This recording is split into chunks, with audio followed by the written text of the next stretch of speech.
La réunion est maintenant enregistrée. Meeting recording has started. d'y participer à distance.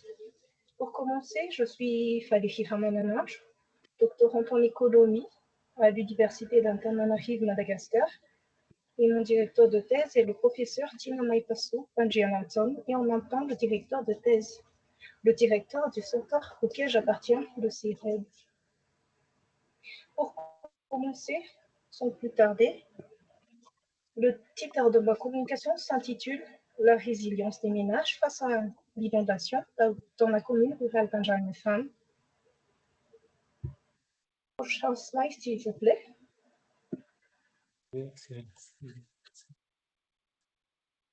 Prochain slide, s'il vous plaît. Oui, ça a changé sur un ordi, mais voilà.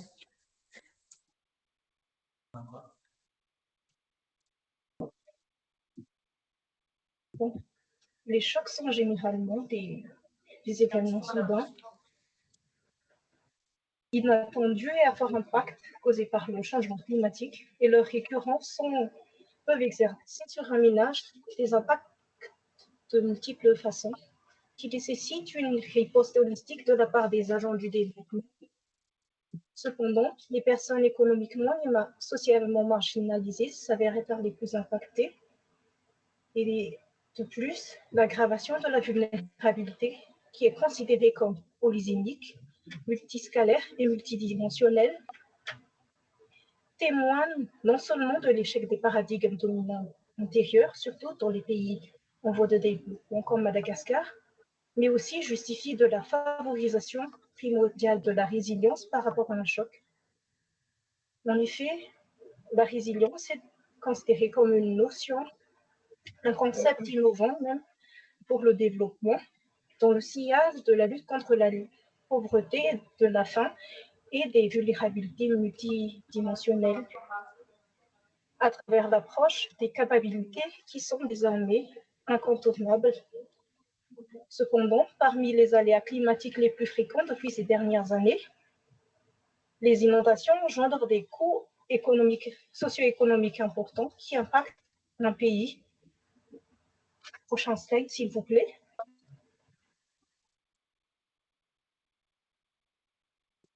Cependant, la commune rurale d'Anjarnefan, qui se situe dans les hautes terres centrales de Madagascar, est considérée a été prise comme la zone d'étude afin d'évaluer en pratique la résilience des ménages à deux périodes distinctes qui seront plus analysées en profondeur dans les prochaines slides.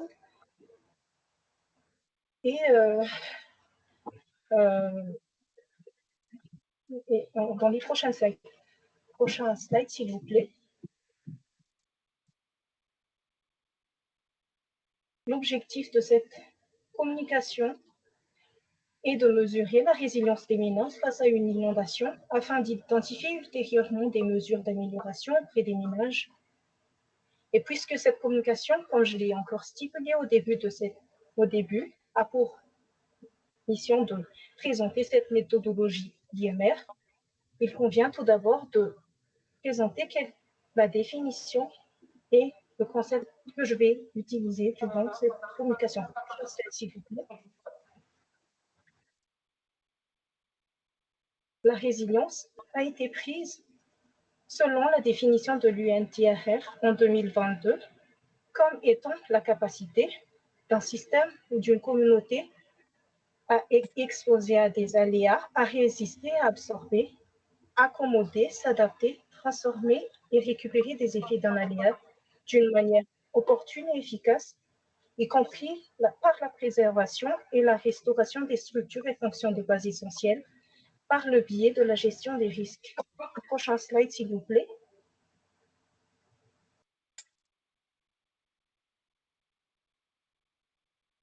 En ce qui est de la microfinance, qui est considérée comme un tuteur de la résilience, a été prise aussi comme étant un domaine privilégié de la recherche en économie qui constitue un nouveau mode de financement des ports et du secteur informel à travers le microcrédit et qui est considéré aussi comme un instrument de développement à part entière pour ces pays qui ont besoin de financement pour leur relèvement résilience des ménages par rapport à l'inondation. Prochaine slide, s'il vous plaît.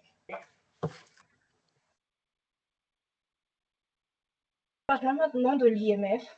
L'IMR est une démarche méthodologique qui a pour but de calculer, de faire sortir un indice multidimensionnel de résilience qui est facile à utiliser et qui constitue un bon indicateur pour les décideurs dans leur prise de décision et l'adoption des stratégies à mettre en vigueur.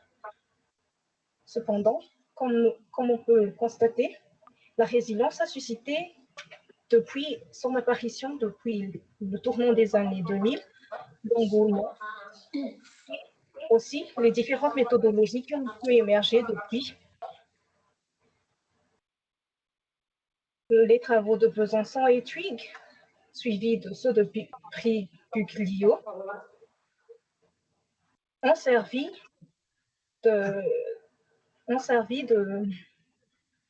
d'inspiration à l'élaboration de cette méthodologie, notamment par l'approche mixte avec des indicateurs tant qualitatifs que quantitatifs pour avoir l'état idéal de résilience et en même temps avoir le même principe de classification de résilience. Ainsi, prochain slide s'il vous plaît. L'IMR se calcule en cascade en utilisant des variables, des indicateurs et des critères qui sont minutieusement sélectionnés sur la base des normes de conditions de vie.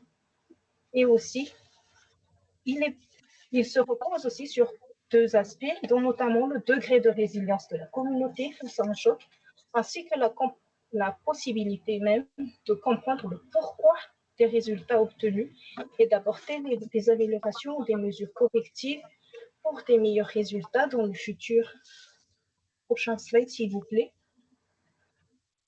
Tel en général l'IMR, c'est une approche non paramétrique qui utilise l'analyse en composants principales qui témoigne encore et justifie sa façon d'être facile à manier. Prochain slide, s'il vous plaît. Quant à son application, la commune rurale d'Anjan-Mafan est le territoire malagasy à vocation essentiellement agricole qui se situe dans les hautes terres centrales de Madagascar est régulièrement sujette au risque d'inondation. Cependant, de fourtains ont été prises pour étayer l'application de l'IMR pour la proximité de la rivière Yanjatsai et de leur zone de culture, à savoir le fourtain Zazafous et de Yambano, qui sont violés sur le schéma. Il est à noter cependant que les causes immédiates de l'inondation dans cette zone sont l'occurrence des précipitations intenses sur une courte période durant la saison des pluies, avec une période de pluie de crue qui dure en moyenne de quelques heures à 3 mois selon l'intensité, mais aussi la vétusté des infrastructures qui augmente le niveau de la vulnérabilité aux risques d'inondation. Prochain slide, s'il vous plaît.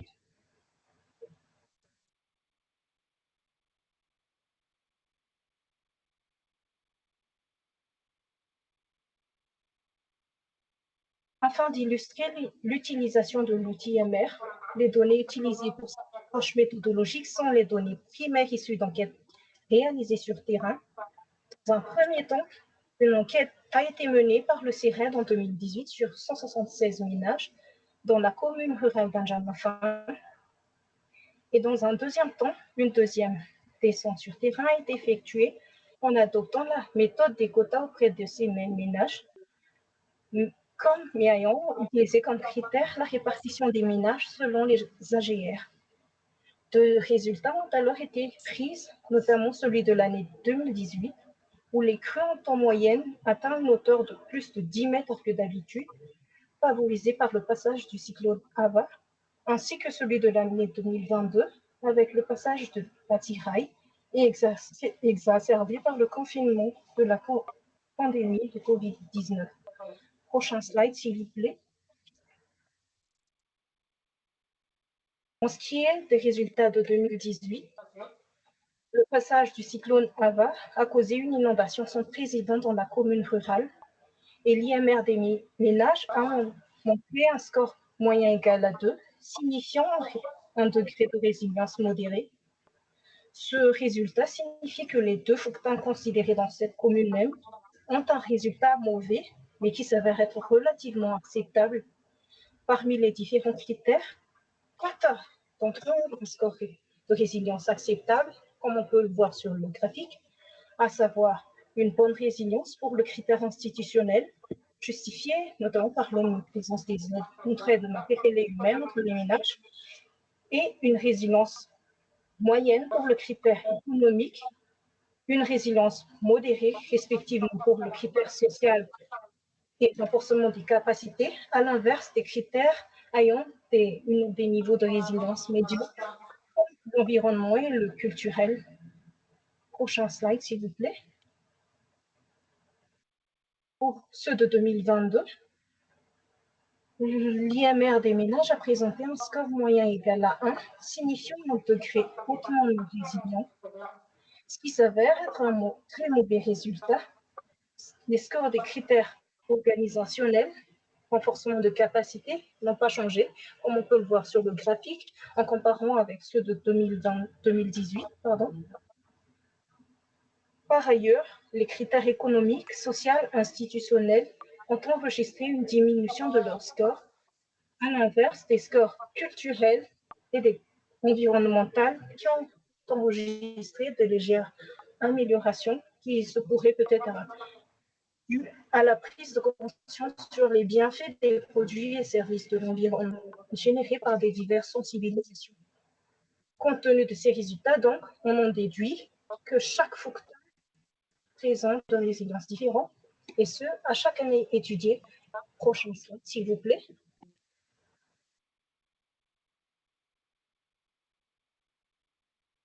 Pour conclure, d'après la comparaison du niveau de résilience des ménages de la commune rurale d'Anjarmafan entre ces deux périodes considérées 2018 et 2022, un besoin de plans de réponse efficaces et de stratégies de prévention rapide contre l'inondation est primordial, qui ne se base pas non seulement sur le scoring du niveau de résilience, mais que chaque niveau de résilience présenté par le ménage s'inscrit dans une classification des ménages pré-identifiés selon leurs besoins avec des actions spécifiques respectives où les différentes actions des acteurs du développement pourront s'appuyer.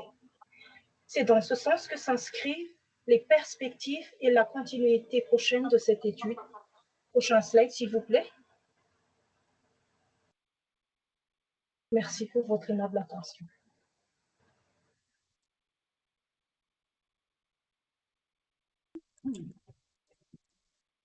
Valérie, vous m'entendez?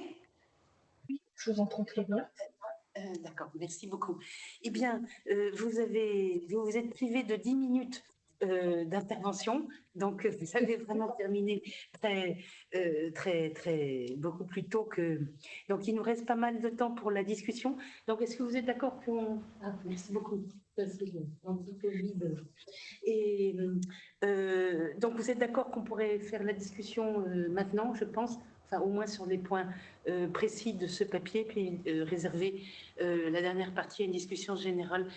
Je vais peut-être lancer la discussion avec 2 ou 3 questions. En tout cas, j'ai vraiment beaucoup apprécié votre communication, enfin qui est tout à fait passionnante. Et il y aurait quelques points, je pense, que vous n'avez justement pas eu le temps de compléter, parce que justement, vous avez été très synthétique. Je dirais que cette communauté, déjà, on a envie de mieux savoir comment elle se situe par rapport aux autres communautés de Madagascar, c'est-à-dire quelles sont ses spécificités et ses, je dirais, commonalités vis-à-vis des autres sociétés présentes à Madagascar. Ça serait ma première, parce que là, vous n'avez absolument pas eu le temps de la situer, sauf en quelques mots. De même, vous n'avez pas eu le temps d'insister sur les facteurs, donc le résultat votre article est donc pas très très bon. Enfin, la résilience après ce phénomène météorologique, inondation, n'a pas été très très bonne, et on reste sur notre faim parce qu'on a envie de comprendre un petit peu mieux justement pourquoi, quels ont été les facteurs, vous les avez évoqués abstraitement, quels sont les facteurs de ce mauvais score. Et ma troisième question, qui est beaucoup plus générale et auquel c'est pas sûr qu'on puisse répondre, c'est une question beaucoup plus théorique. C'est le concept de résilience. Dans la plupart des présentations, il est présenté sur un one-shot, si je puis dire, c'est-à-dire un événement qui va donner lieu à une analyse de l'impact en termes de résilience de cet événement. Or, énormément de phénomènes qui affectent les économies en développement sont des phénomènes récurrents. Et donc, la question qui est beaucoup plus théorique, est-ce qu'on peut conserver ce concept qui, encore une fois, la discussion générale va, j'espère, remonter. Surtout dans votre article, vous avez une revue de la littérature qui est excellente. On voit que vous connaissez très très bien le sujet. Et alors, est-ce qu'on peut conserver le concept de résilience à partir du moment où il y a une anticipation, malgré tout, des communautés, et ce sera la même chose en France pour les gens qui habitent sur le littoral atlantique. Enfin, je veux dire, ça n'a rien de particulier, je pense, aux sociétés en développement. Est-ce qu'on peut parler de résilience à partir du moment où il est possible qu'il y ait une anticipation qu'un certain type de phénomènes sont finalement récurrents? Donc ma question, qui est beaucoup plus théorique, c'est comment lier les concepts de récurrence et les concepts de résilience, et en particulier comment déblayer, comment différencier pour nous-mêmes ce qui, dans un contexte particulier, serait lié à un événement précis, c'est-à-dire à un contexte particulier dans l'espace et dans le temps, et à des facteurs de type structurel où on sait parfaitement bien que chaque année, chaque mois, etc., des phénomènes analogues vont revenir. Voilà, je me tais. Et est-ce qu'il y a donc des questions sur cette excellente... On a du temps, puisque donc Valérie a terminé un petit peu plus tôt.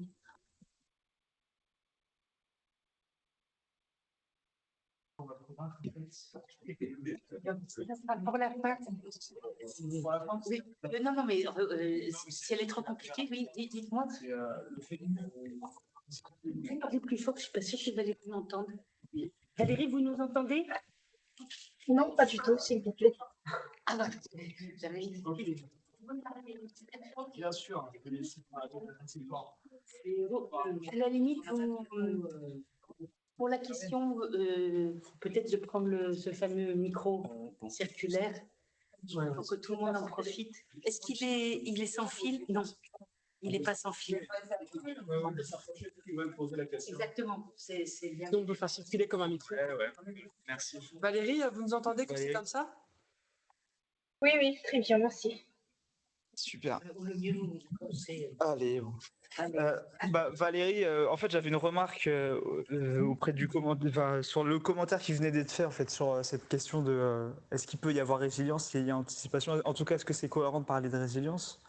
Moi, je vois les concepts de, par exemple, résilience structurelle. Donc, ma question, en fait, c'était à vous, c'est du coup, est-ce qu'on peut parler de résilience structurelle? Non, ma question, c'était que cette communication, mais les autres aussi, soulèvent de façon très intéressante, et simplement d'un point de vue théorique, là, le papier sur Madagascar, le Togo, les réseaux sociaux, mais d'une façon générale, en lisant l'ensemble de la littérature sur la résilience, il y a beaucoup de critiques. Je ne suis pas une spécialiste. On se pose la question de est-ce qu'on peut parler de résilience, est-ce qu'on n'a pas envie d'élargir ce concept à partir du moment où un certain nombre de ces événements sont finalement non uniques. C'est-à-dire, c'est pas... et il n'y a pas plus, comment dire, pourvu de savoir qu'une communauté villageoise qui, en général, depuis des millénaires, sait à peu près dans quel environnement elle évolue, dans quel système productif, etc. Et c'était une question plus théorique qui était sur l'effet de surprise. Et en fait, c'était une question sur la complexité.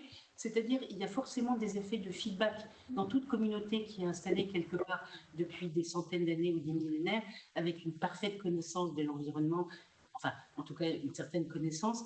Il me semble qu'il faut distinguer justement ce qui est unique l'effet de stupeur, de surprise, c'est-à-dire tout d'un coup, un tsunami en Indonésie qui fait 20 mètres de haut, qui est tout à fait...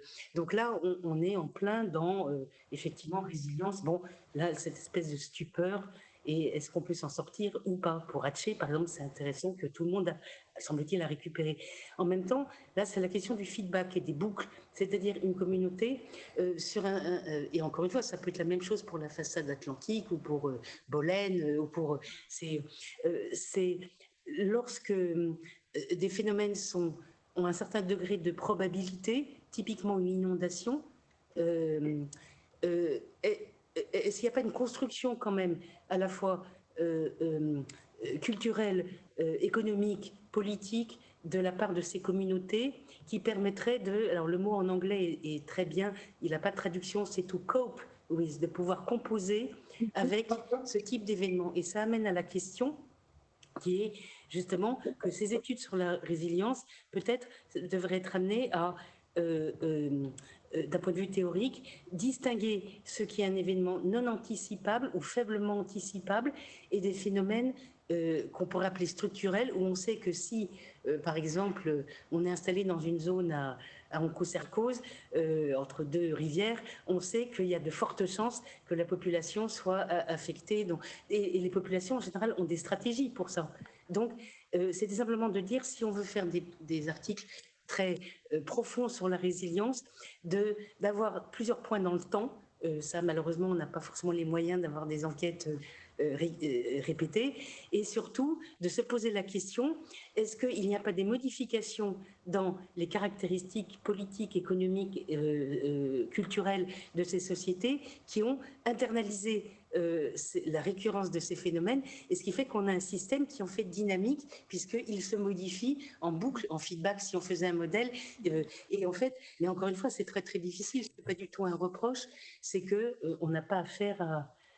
On n'a pas les moyens d'avoir des enquêtes, mais c'est une question plus théorique. Mais Valérie, je vous prends le temps de tout le monde, donc à la limite pour la fin de la... alors, je suis sur ce papier qui est vraiment excellent. Est-ce qu'il y a des questions pour Valérie? En fait, ce n'est pas une question, mais je pense que la modératrice a tout dit. C'est par rapport à son IMR. C'est par rapport à quoi la résilience de ce village-là est appréciable ou bien doit être appréciée justement si les mêmes conditions se sont produites. La caméra est là, justement. Si vous pouvez lui adresser la... Non, justement, si vous pouvez lui parler à elle. Comme ça. Ouais, très gentil. Non, elle est là, la caméra. Comme ça. La caméra.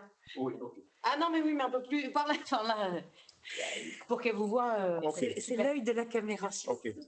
Alors, Valérie, je voudrais savoir, par rapport à vos recherches, ce n'est pas une question, c'est juste une curiosité intellectuelle. Comment vous pouvez qualifier la résilience de ce village-là par rapport aux conditions atmosphériques ou bien aux conditions sociales d'un autre village à côté qui a eu les mêmes événements et qui n'a pas produit ce que vous nous donnez aujourd'hui? Exactement. Est-ce qu'on a d'autres questions? Valérie, donc vous avez 5 minutes pour répondre et peut-être aussi non seulement répondre de toute façon, mais peut-être, j'ai lu votre article qui est vraiment très intéressant, peut-être pour développer d'autres points que vous n'avez pas eu le temps de développer dans votre PowerPoint. Donc on dit 5 minutes. D'accord. Merci à nouveau de m'avoir donné la parole. Est-ce que vous m'entendez? Bien sûr, tout à fait. Au début, avant de répondre à toutes vos questions, j'aimerais vous dire un peu que, avant ma présentation, je vous ai envoyé un mail. Je viens juste d'avoir mon visa, en fait, et je dois partir un peu plus tôt, avant la fin, pour ne pas dire après mon intervention. Je dois partir pour préparer mon départ. Et si j'arrive pas encore à tout expliquer convenablement durant ces 5 minutes, toutes les questions que j'ai reçues et vos remarques, que je vous remercie infiniment. J'espère les continuer dès demain en présentiel avec vous. J'espère déjà que vous m'excuserez, que vous me comprendrez si je pars juste après mon intervention. Pas de problème. Donc, vous avez quelques minutes pour commenter les questions et peut-être dire ce que vous n'avez pas eu le temps de dire dans votre papier. D'accord. En ce qui concerne votre première question, et je crois que c'est connexe avec la dernière question de monsieur tout à l'heure sur les conditions atmosphériques par rapport à d'autres villages ou bien les spécificités par rapport à d'autres communautés de Madagascar. Sur ce point, j'avais pas encore fait le rapprochement, mais j'ai déjà fait une étude sur ça, mais avec un autre aléa climatique qui est le cyclone dans une autre région de Madagascar. Il y a 1 an déjà, 2 ans déjà, et j'ai déjà deux analyses que je pourrais vous présenter alors lorsque je serai là-bas.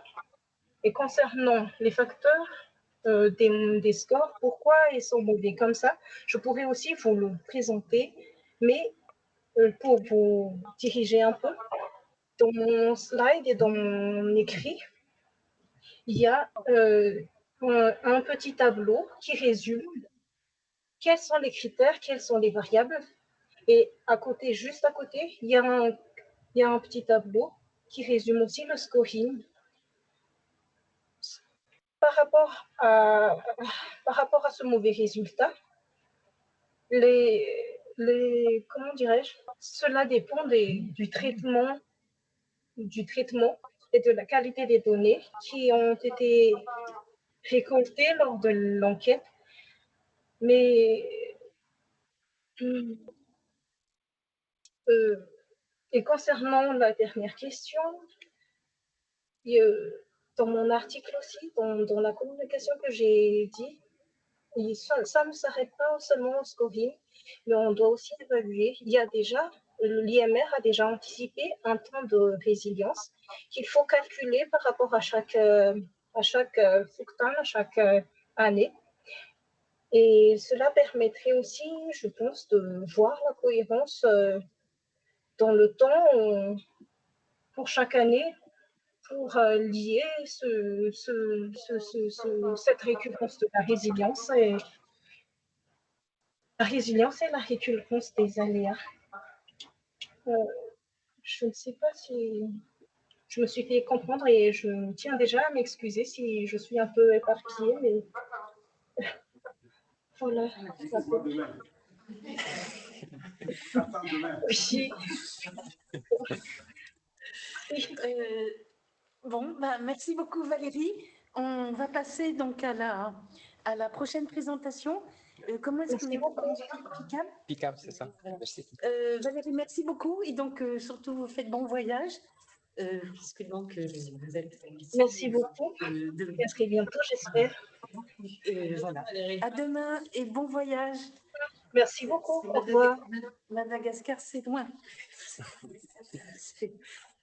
Donc maintenant, nous avons une deuxième présentation, donc Picab Doni, qui donc va porter, et que j'ai lu, extrêmement intéressante, et qui va porter donc sur le Togo, et de même, donc 20 minutes. Et après, donc, les questions.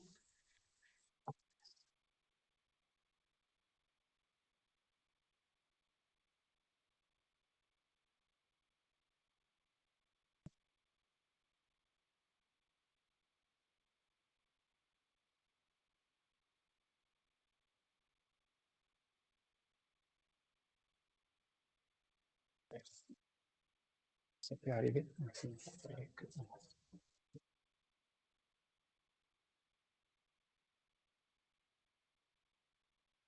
Juste cliquer devant. C'est bon. C'est bon.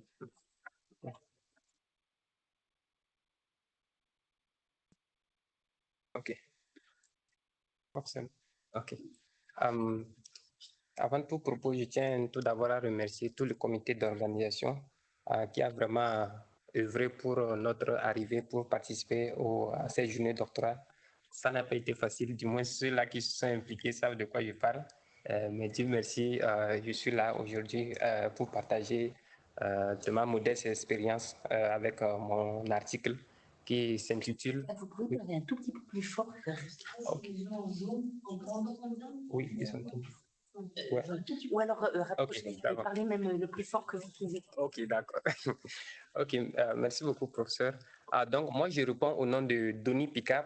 Je suis doctorant à l'université de Lomé et je suis dirigé par le professeur Maouli Kouchoro. C'est le doyen de la FASEG actuellement. Et j'ai écrit un article avec lui qui s'intitule Le mobile money, inégalité de revenus et la résilience des ménages au choc, donc le cas du Togo. Donc, d'entrée en jeu, il faut juste reconnaître que le Togo est l'un des tout petits pays de l'Afrique de l'Ouest qui compose environ 8 millions, disons 9 millions d'habitants.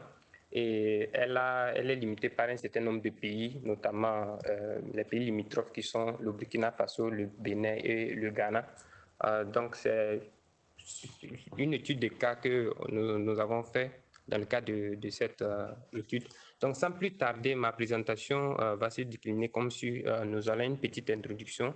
Ensuite, nous allons montrer en quoi cet article contribue à la littérature et à la science, et également présenter la méthodologie et les données utilisées dans le cadre de cette étude, et également de discuter les résultats et conclure avec des implications de politique économique. Donc, d'entrée en jeu, nous pouvons dire que les inégalités constituent un défi majeur pour de nombreux pays en développement, surtout les pays africains. Et ces inégalités entraînent les écarts de revenus entre individus et aussi entre les riches et les pauvres. Donc, cette disparité rend non seulement les ménages vulnérables à un certain nombre de chocs, surtout les chocs idiosyncratiques comme les chocs covariants. Et la résilience a été définie de par la littérature. Bon, ici, moi, j'ai défini la résilience économique comme étant la capacité induite par une politique d'une économie à résister à des effets de choc. Et aussi, il y a eu pas mal de travaux qui ont été analysés dans ce domaine. Et ce qu'on a constaté, c'est que les perspectives en ce qui concerne les effets des chocs, leurs principaux mesures pour y médier fait partie des nombreuses questions auxquelles les chercheurs et les décideurs ne cessent de se poser et essaient de trouver des alternatives pour répondre à ça. Maintenant, dans la littérature, vu que nous sommes en train de parler de la finance digitale, mais dans cet article, je mets plus l'accent avec le mobile money parce que au Togo, par exemple, le mobile money a commencé en 2015. Et le mobile money permet aujourd'hui de prendre en compte du système financier toutes les personnes qui autrefois étaient exclues du système classique, notamment la bancarisation, parce que c'est un pays où pour ouvrir un compte, il faut un certain nombre de documents et la majorité n'en dispose pas, ce pourquoi les gens sont obligés de se focaliser sur cet outil pour pouvoir accéder au crédit, même si on le reconnaît, c'est toujours du crédit informel qui sont envoyés sous forme de soutien à leur famille. Donc, de par la littérature, il faut dire que l'inclusion financière, nous avons deux théories, notamment la théorie de l'inclusion financière, pour qui l'inclusion financière, la finance digitale, autant pour moi, permettrait non seulement de prendre en compte du système financier les personnes qui autrefois étaient exclues, mais ce faisant, ça permet un tant soit peu de réduire les écarts de revenus entre les individus. Et également la théorie de la fracture numérique qui stipule que, au fait, la finance digitale constituerait un moyen d'accroître les inégalités. Ce faisant, nous nous sommes posé la question maintenant de savoir quel est l'effet de l'utilisation de cet outil, notamment le mobile money, sur les inégalités de revenus et la résilience des ménages au choc. Donc, de cette question, nous avons formulé comme objectif principal d'analyser l'effet de l'utilisation du mobile money sur les disparités de revenus et sur la résilience des ménages au choc. Donc, nous avons eu deux objectifs principaux. Le tout premier, c'est de déterminer l'effet de l'utilisation du mobile money sur les écarts de revenus entre individus. Et ensuite, nous avons essayé de voir, est-ce qu'un ménage qui utilise le mobile money aujourd'hui, est-ce que cela permet à ce dernier de faire face lorsque ce ménage subit peut-être un choc covariant? Donc, tels étaient nos deux objectifs. Et nous avons eu des réponses anticipées comme hypothèse. La toute première, c'est de savoir, premièrement, l'utilisation du mobile money contribue à réduire les écarts de revenus. Et ensuite, nous nous sommes dit que ça permettrait aussi aux ménages de faire face au choc.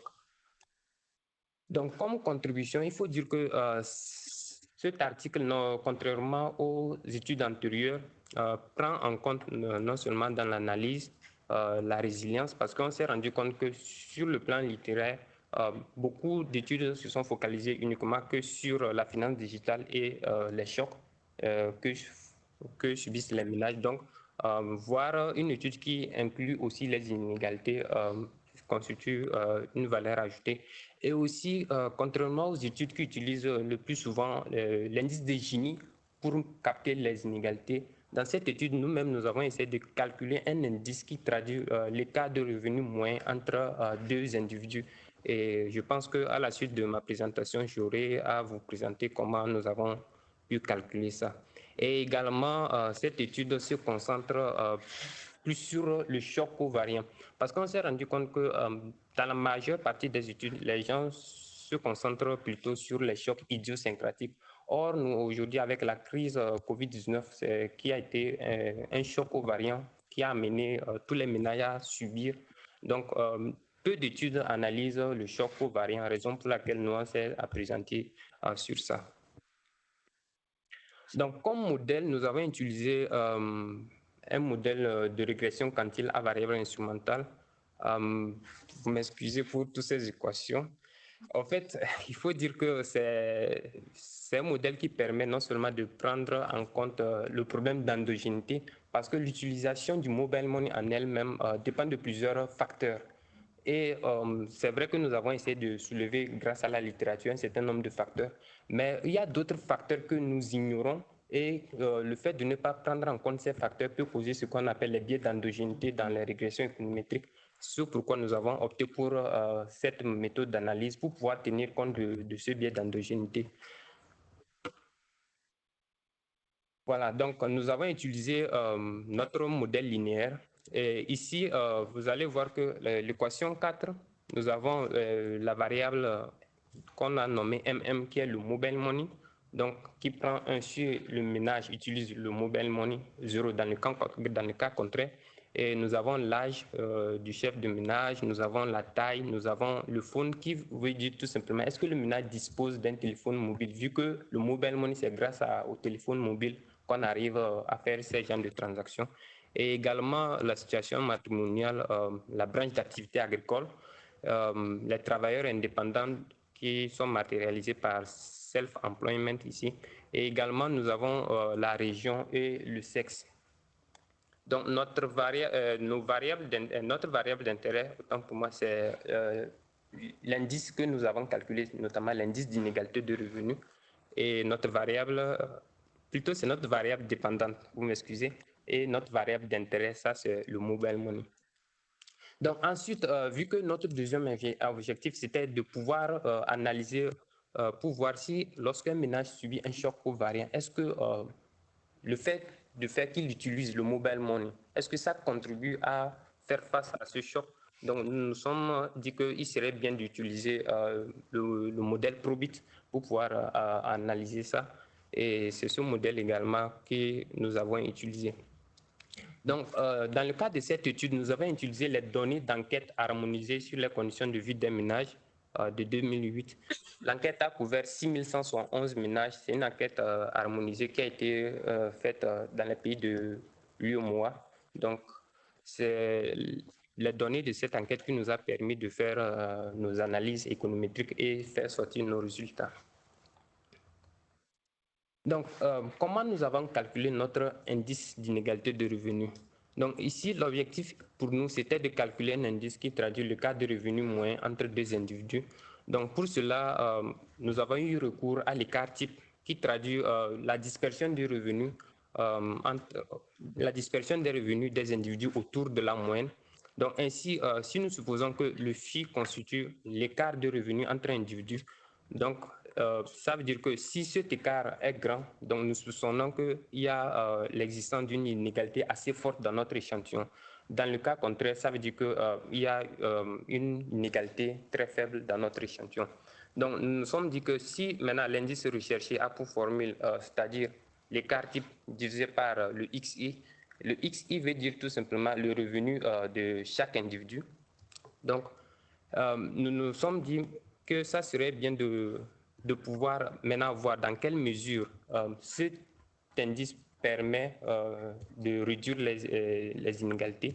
Et on s'est dit que lorsque l'écart de revenus, c'est-à-dire que lorsque notre indice calculé, c'est-à-dire sigma sur xi tend vers 0, ça veut dire que l'individu i est très proche du revenu moyen.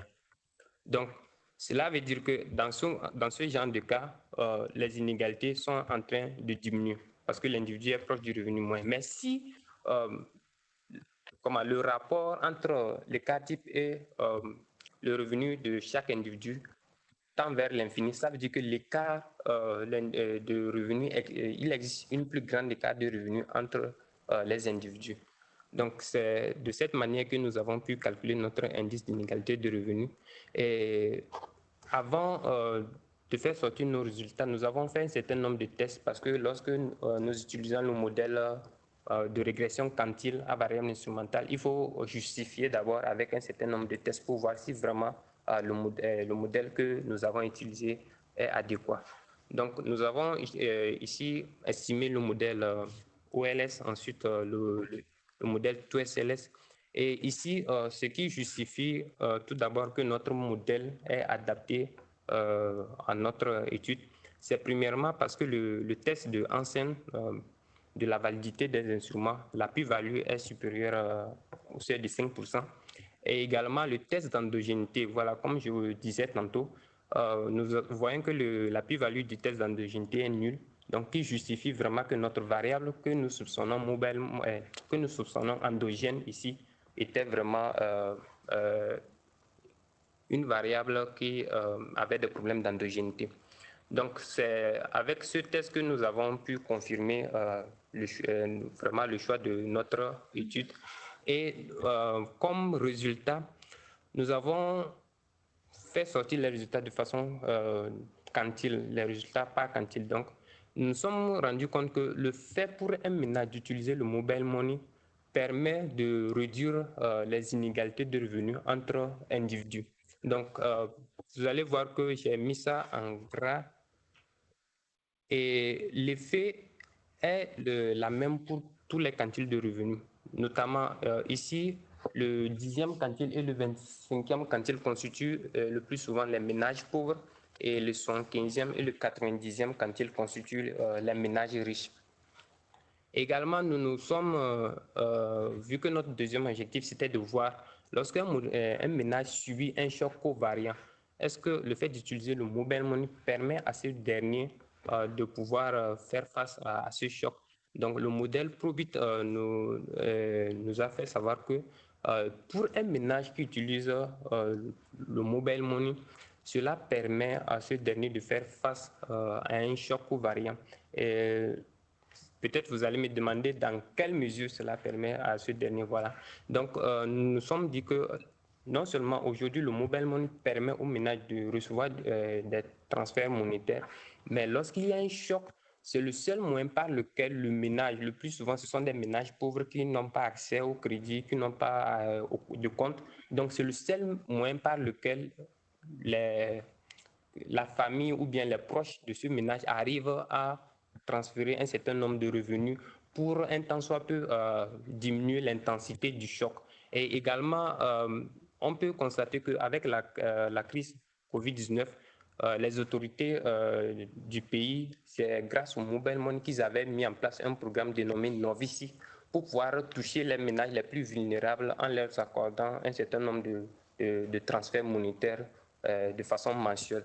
Donc, sur ce, comme en guise de conclusion, nous nous sommes dit que le mobile money non seulement permet aujourd'hui aux ménages de faire face au choc, mais aussi permet de réduire les écarts de revenus entre individus. Et également, les politiques pourraient chercher à promouvoir l'inclusion financière tout en garantissant que les populations les plus défavorisées aient aussi un accès équitable aux services mobile money, parce qu'aujourd'hui, on se rend compte que c'est un outil qui est moins utilisé, surtout par les femmes dans notre économie. Donc, ce serait bien qu'on puisse les accorder plus de valeur. Et aussi, il serait intéressant, puisque c'est un outil révolutionnaire, beaucoup qui n'ont pas eu une éducation n'arrivent pas vraiment à utiliser cet outil de façon plus efficiente. Ça serait bien qu'on puisse aussi investir dans l'éducation de toutes ces personnes pour les amener à mieux utiliser cet outil. Et également, le mobile money est une innovation assez récente, donc nous supposons que les autorités gagneraient à investir dans la recherche et le développement dans ce domaine pour pouvoir trouver d'autres meilleures solutions face aux problèmes que gangrènent nos pays. Donc, sur ce, merci pour votre aimable attention.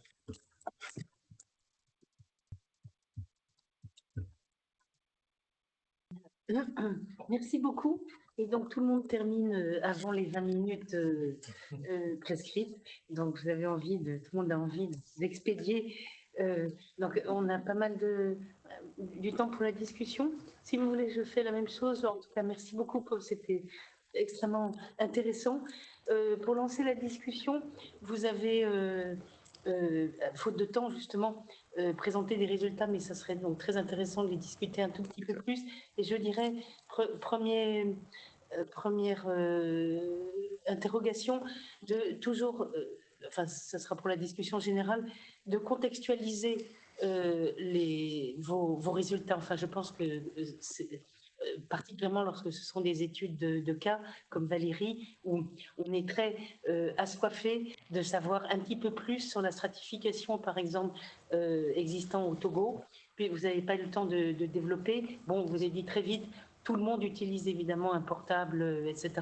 Mais on a envie, parce que là, vous n'avez pas eu le temps, d'une part, vous avez présenté 2 modèles, ou même, d'insérer ça dans un contexte de la stratification sociale existante au Togo. On a envie d'en savoir plus, puisque vous avez fait allusion plusieurs fois que les populations pauvres pourraient en bénéficier. On a envie d'en savoir plus sur qui sont ces populations pauvres, quelle est leur proportion, etc., leurs caractéristiques et tout le reste. Et puis la deuxième question, l'article, encore une fois, faute de temps, vous avez présenté 2 types de résultats qui valent vraiment la peine d'être mis plus en valeur et surtout de discuter de leur lien. Premier résultat, c'est l'impact sur les revenus, qui est extrêmement discutable, débattable, etc. La littérature est stratosphérique là-dessus, savoir effectivement influence mobile money, fintech, etc., sur les revenus. Donc, il y a vraiment moitié qui dit aucun, etc. Donc là, c'est vraiment tout un courant de la littérature. Et il y a un deuxième résultat. Donc, en plus, la question, c'est quels sont les liens entre les deux. Vous n'avez pas eu le temps de... C'est résultats sur les chocs. C'est-à-dire en quoi la possession, l'accès à mobile money permet ou non de composer avec des chocs. Et chacun est d'accord que ce n'est pas tout à fait la même questionnement. C'est 2 résultats qui sont différents, qui sont très intéressants. Évidemment, tout de suite, on a envie de poser la question. Évidemment qu'il y a un rapport, mais lequel? Là, on plonge dans des choses très complexes. Et la troisième question, qui est plus bon pour la thèse ou pour la discussion, là, vous avez présenté les données du Togo et encore une fois, on a envie de les contextualiser. Mais le Togo n'est pas le premier pays à avoir mis en place du mobile money. Il y a un ancêtre tutélaire extrêmement célèbre qui est donc M-Pesa au Kenya. Et tout de suite, la littérature, pour le coup, surtout vous avez une excellente revue de la littérature, elle est énorme. Maintenant, on a un certain recul sur M-Pesa, puisque donc, ça fait une vingtaine d'années.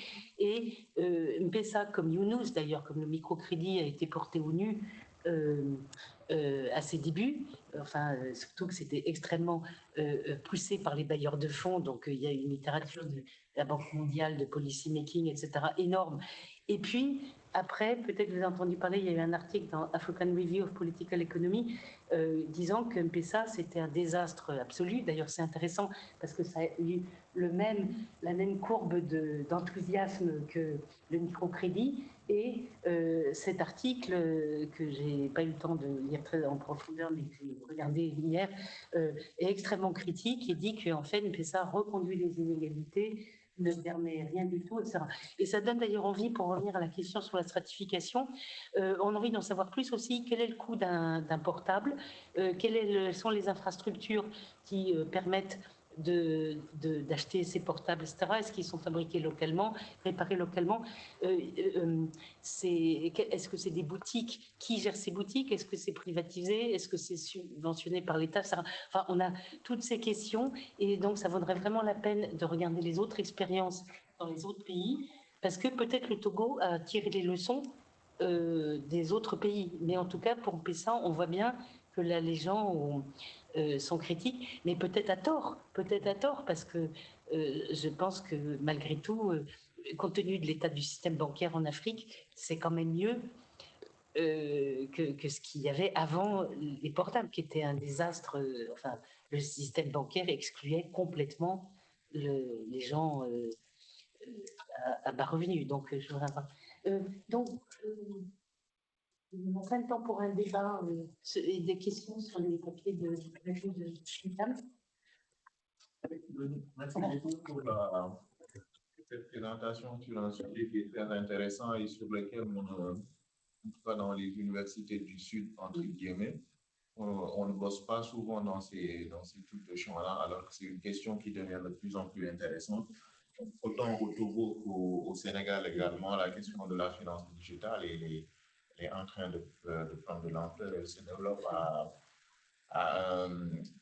elle a un développement fulgurant, notamment ces dernières années, donc c'est quand même très intéressant. Moi, je pense, deux questions et une remarque. La première question, c'est d'ordre beaucoup plus méthodologique. Tu as parlé dans vos enquêtes, dans la recherche que vous avez eu à faire, vous êtes basé sur une enquête harmonisée de 2008 à 2018. La question ne vaut plus la peine d'être posée. Donc, je pensais que c'était sur les données de 2008 en fait, sur lesquelles vous étiez basé pour faire votre enquête. Donc, c'est bon. L'autre question, c'est que dans l'analyse des chocs covariants dont vous avez parlé, j'ai vu parmi les variables la variable religion. Donc, je me suis posé la question sur l'intérêt de cette variable-là. Est-ce que tu peux apporter quelques précisions par rapport à la présence de cette variable-là dans l'analyse des chocs covariants? Est-ce qu'on prend les deux questions ou... Oui. D'accord. Alors, vous répondez d'abord. Exactement. Voilà. Alors, vous pouvez répondre à cette première question. Merci beaucoup pour la question. Ce pourquoi nous avons pris la variable religion, c'est pour ça que je ne me suis pas aussi attardé sur ça pour discuter. Le plus souvent, quand on prend la variable religion, c'est un peu compliqué de faire des discussions sur ça. Mais ici, ce qu'on a constaté dans nos données, c'est qu'il y a un type de fonctionnement lorsqu'il y a un choc au niveau des ménages. Et maintenant, cela dépend si le ménage est soit peut-être musulman ou chrétien, soit carrément animiste. Donc, chaque religion a sa manière de faire, a sa manière de s'adapter. Par exemple, je prends un exemple très simple. Lors de Covid-19, les ménages les plus vulnérables, qui étaient musulmans, non seulement avaient du soutien au niveau public, c'est-à-dire l'État leur envoyait des transferts monétaires de façon mensuelle, mais dans leur communauté aussi, il y avait une mobilisation à l'interne qui s'est faite, qui les permettrait aussi de recevoir des dons, pas forcément monétaires, mais des dons pour pouvoir un temps soit peu tenir face à la gravité de la situation. Et ce qui a été aussi plus ou moins repliqué, mais dans d'autres sens au niveau des chrétiens. Maintenant, au niveau des animistes, on se rend compte que c'est plus des gens qui ont une facilité avec la société, puisque au-delà de tout, c'est ceux-là même qui sont à la base de beaucoup de choses dans nos pays. Donc, ce qui a fait que on est en train de voir que le fait qu'un ménage appartient à un groupe religieux donné, sa capacité ou bien sa manière de s'adapter à un choc diffère d'un autre ménage qui appartient à un autre groupe. Donc, raison pour laquelle on a mis notre variable. C'est pour ça que c'est une variable de contrôle, donc ce n'est pas une variable d'intérêt. C'est pour ça aussi que je ne me suis pas attardé au risque de recevoir un certain nombre de critiques. Ça, c'est un fait pour vous, pour votre présentation. C'est à quel réseau effectif les communautés appartiennent. En réalité, je suis togolais comme lui. Yes. Donc, et puis en plus d'être togolais, d'être scientifique, je suis prêtre. Donc, je connais la religion dans mon pays. La cause fondamentale aujourd'hui au Togo, c'est que les religieux sont écoutés. Même dans la bêtise, excusez-moi le terme, on est écouté aussi dans la bêtise. Ce qui fait que quand un événement, une appropriation, même des religieux, automatiquement, sa population, entre virgules, sa population d'écoute, de saisie. Et donc, aujourd'hui, le microcrédit au Togo est quelque chose qui a été développé seulement par les entités religieuses. C'est-à-dire ceux qui viennent, ceux qui ont eu des patrons des États-Unis, c'est-à-dire les États-Unis qui financent des églises comme mission, et donc le microcrédit complètement au Togo, disons à 100%, est d'origine et d'obédience religieuse. Alors donc, ce variable-là devient un capteur pour comprendre cette affaire Moi, je voudrais ajouter une question. Oui. Comment vous développez la capacité à pouvoir protéger ces gens qui utilisent mobile money contre les arnaques? Ouais, je réponds bien? Oui. OK. Voilà, on a encore 5 minutes. OK, je pense que j'ai voulu parler de ça, mais j'ai fait fi. Je savais que la question allait me revenir tôt ou tard. Effectivement, c'est l'un des défis auxquels la finance digitale, notamment le mobile money, fait face aujourd'hui, parce qu'il y a beaucoup d'arnaques à travers cet outil aussi. Mais je pense il y a pas mal de politiques qui ont été mises déjà en limitant l'accès aux SIM, aux cartes SIM numériques. Donc, ce qui veut dire qu'un individu n'a droit au plus 3 SIM. Donc, ça veut dire que tu ne peux pas avoir plus que 3 SIM. Le plus souvent, c'est des gens qui payent des SIM à des fins d'arnaque. Et quand ils finissent d'opérer, ils jettent la SIM et ils recommencent. Donc, aujourd'hui, on a mis en place cette politique qui permet maintenant de limiter. Et également, lorsque vous ouvrez un compte Mobile Money, vous avez un code secret qui vous appartient à vous seul. Donc, c'est conseillé de ne pas donner ce code secret à n'importe qui et que c'est seul vous qui pouvez aussi faire. Et aussi, en cas d'arnaque, ce qui est intéressant, c'est que vous pouvez remonter l'information vite aux sociétés de télécommunications qui peuvent facilement retracer et retrouver la personne. Si vraiment la personne qui détient la carte SIM, c'est elle qui a vraiment payé. Au pire des cas, on va aller voir la personne qui avait payé cette carte SIM et voir si c'est lui qui détient ou bien pourquoi il a payé cette carte SIM, mais que c'est quelqu'un d'autre qui utilise à ce genre de fin. Donc, je pense que jusqu'ici, on n'a pas encore arrivé vraiment à boucler tous les failles du système, mais je crois qu'il y a un certain nombre de travail qui est en train d'être mené par les autorités dans ce domaine. Merci. Donc, à vous. C'est vraiment très intéressant. Au-delà, je ne vais pas revenir sur les remarques que vous avez déjà fait et très sensé parce qu'effectivement, ça donne un contexte et on comprend mieux ensuite les conclusions ou les interprétations qu'il peut faire de ce modèle. Moi, je vais revenir sur trois choses. La première, c'est juste une remarque, ce serait sympa en fait de remettre en fait sur quelles études tu te bases, parce que tu dis, tu fais ta contribution, mais on ne sait pas sur quelles études tu te bases et quels ont été les résultats de chaque étude, de chaque article ou les auteurs, quels sont leurs qu'est-ce qu'ils en ont. Ça, c'est la première chose. Du coup, pour ensuite aller sur ton modèle, ou ce qui serait intéressant, c'est aussi sur quelle as parlé de ta méthodologie, donc régression anticipation des principes. Oui, c'est ça. La première chose, c'est pourquoi. Parce que pourquoi tu n'as pas utilisé de régression linéaire normale et qu'est-ce que ça apporterait ou qu'est-ce que ça apporte de plus d'utiliser les ventiles, l'instrumentation, etc. Je t'avoue que moi, je ne connaissais pas ce modèle, donc ce serait intéressant pour des personnes que ça intéresse juste de le mentionner. En sciences sociales, il y a beaucoup de qualitatifs, donc bon, ça n'intéresse pas forcément tout le monde, mais pour des personnes qui aimeraient s'intéresser par exemple à ce modèle et pourquoi dans ton cas c'est plus intéressant d'utiliser celui-là qu'un autre. Et ensuite, sur tes résultats, moi, j'ai pas très bien compris, justement, l'articulation entre la régression, donc où tu parles des inégalités, et tu prends la variable du mobile money, où il me semble que c'est une demi, en fait. Ouais, c'est une demi. Yes. C'est one to two. Yes. Et du coup, c'est quoi ça ensuite dans ta régression parce que du coup, en fait, il n'y a pas 5 possibilités, il n'y en a vraiment que 2. Quel poids ça a dans cette régression? Peut-être que ça explique du coup les quantiles que tu utilises, je ne sais pas. Et ensuite, l'articulation avec justement ce que tu disais, quelle implication ça a par la suite sur les ménages.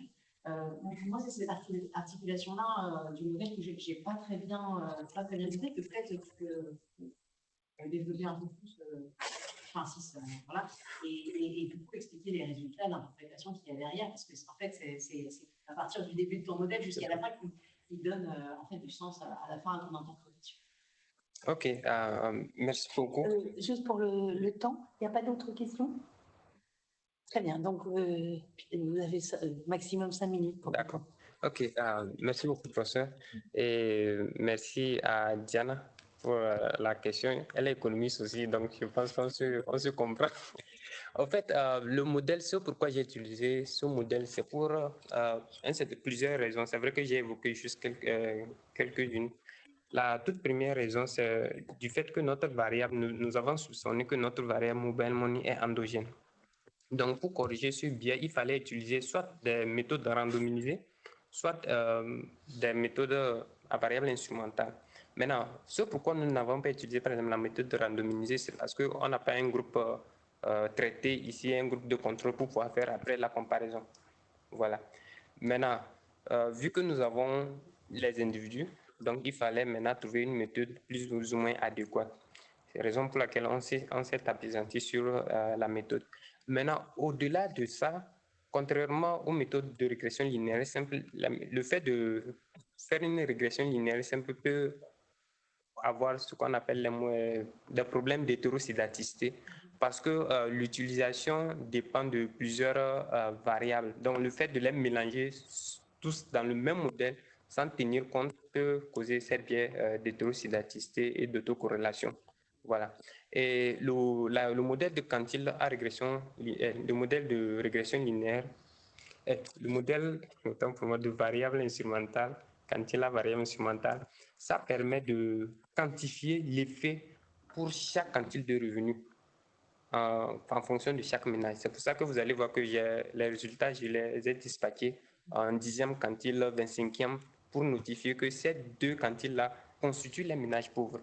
Donc, l'idée derrière, c'était pour voir est-ce que les ménages les plus pauvres qui utilisent le mobile money, est-ce que le fait est plus prononcé chez eux ou bien le fait est plus prononcé chez les ménages riches, notamment les ménages avec le 75e et le 90e quantile. Mais ce qu'on a constaté qu'il n'y a pas une différence significative entre les deux ménages et aussi cela peut s'expliquer par le fait que aujourd'hui, c'est un peu comme la théorie de la fracture numérique qui stipule que la finance digitale constituerait un problème parce que ça aggrave les inégalités. Imaginez quelqu'un qui n'a pas un niveau d'éducation donné. Difficilement, il peut utiliser cet outil de façon efficiente. Et aussi, le mobile money, l'un des problèmes aujourd'hui auxquels on fait face, c'est que lorsque tu veux faire des transferts d'un montant plus élevé, le coût te revient moins cher que si c'est de faibles montants. Mais les ménages pauvres ne disposent pas de grosses sommes. Vous voyez? Donc, ce faisant, C'est pour ça également que nous nous sommes dit que ce serait bien d'utiliser la régression quantile à variable instrumentale dans le cadre de cette étude. Je ne sais pas si j'ai essayé de... C'est bon? OK. Merci beaucoup. Je pense que la discussion peut commencer et continuer après. C'est sûr que par ailleurs, oui, votre article mobilise aussi différents types de savoirs, c'est-à-dire à la fois un savoir socio-économique et par ailleurs un savoir économétrique, plus strictement centré sur la méthodologie. Je ferai juste une observation sur les théories avant qu'on passe à votre article. Sur les théories existantes que vous n'avez pas le temps de discuter et que vous discuterez beaucoup plus, j'imagine, dans la thèse ou inclusion financière versus fracture numérique. La fracture numérique, c'est aussi un concept très critiquable, puisque la fracture numérique, il y a eu beaucoup d'études maintenant pour la France, disons que c'est un mot valise beaucoup trop vague, puisqu'on peut être parfaitement, agile pour utiliser un portable, et c'est d'ailleurs ce qui se passe pour 5 milliards d'individus sur cette planète. Non, plus que ça, il y a plus de portables par individu maintenant que de population. Mais il y a eu beaucoup d'études maintenant, surtout en sciences cognitives, qui ont montré qu'on peut être parfaitement agile avec un portable et strictement incapable de servir d'un ordinateur ou de faire une recherche, par exemple, sur Internet. Et c'est vraiment très, très intéressant. C'est-à-dire que ça fait partie justement de cette fracture. Mais donc, vous avez des sous-fractures. Moi, par exemple, c'est tout à fait personnel, je n'ai pas de portable. Je suis une militante anti-portable. Ce sera une autre conférence. Mais je passe ma vie, évidemment, je suis... et si vous mettez un portable, je suis incapable même de savoir comment ça s'allume. Donc, c'est et c'est très intéressant parce que là, on a une inégalité totale. Quelqu'un qui n'a pas fait d'études, maintenant on le sait, quelqu'un qui a un capital social, académique faible, a énormément de difficultés à comprendre les arborescences, etc., par exemple, d'une recherche sur Internet. Donc, ça serait intéressant de sous-catégoriser. Je ne sais pas comment on prononce, Yentl. Yentl, oui. Donc, Yentl, c'est à vous. Et donc, pareil, vous avez 20 minutes. Et j'ai lu votre papier, excellent papier, et j'attends avec impatience la discussion sur celui-ci. Voilà. Vous avez un PowerPoint? Oui. Est-ce qu'il fonctionne? Super. Je mets un temps pour vérifier quand même. Ok. Bonjour à toutes et à tous. Donc, moi, c'est Yentl de Roche. Je suis doctorante en sociologie à l'UMR Innovation, qui est une UMR, qui est une UMR au sein de INRAE. Et ma thèse porte sur le processus de résilience des exploitations agricoles face aux crises Covid, inflation et sécheresse, donc des crises assez récentes. Et dans le cadre de ma thèse, en fait, j'essaye de comprendre l'effet qu'ont les relations qu'entretiennent les agriculteurs avec leurs familles, amis, professions, pour faire face à ces crises. Et donc en fait, ce que je vous propose ici, ma présentation, c'est la construction de mon cadre théorique qui me permet justement d'étudier l'effet de ces relations sur leur réponse aux crises. Et donc simplement, pour commencer rapidement, je vais vous présenter, ça me perturbe, je me vois à l'écran, c'est hyper bizarre. Désolé. C'est pas grave. Je vais commencer sans PowerPoint. En fait, je vais vous parler pour débuter du coup de la résilience alimentaire, qui est un champ, disons, thématique de la résilience, qui s'est développé depuis les années 2010 et qui a pris une importance particulière ces dernières années. La résilience, la notion de résilience dans le champ de l'étude des systèmes alimentaires a eu un certain succès qui est dû au fait que cette notion est assez englobante. Elle prend en compte à la fois les dimensions environnementales, mais également économiques et sociales. Et comme je vous le disais, cette notion a pris une importance particulière depuis le Covid-19, depuis la crise Covid, où on a vu une augmentation des travaux portant sur la résilience des systèmes alimentaires. Je vais pouvoir passer mes petites animations, c'est super, merci. Ça ne passe pas, bon, ok. En fait, il y a deux types d'études qui sont beaucoup sorties pendant la crise Covid, mais ce n'en est que deux exemples. Soit des travaux qui se sont intéressés à caractériser la résilience, à caractériser certains systèmes alimentaires plutôt locaux et comment est-ce qu'ils ont fait face au choc.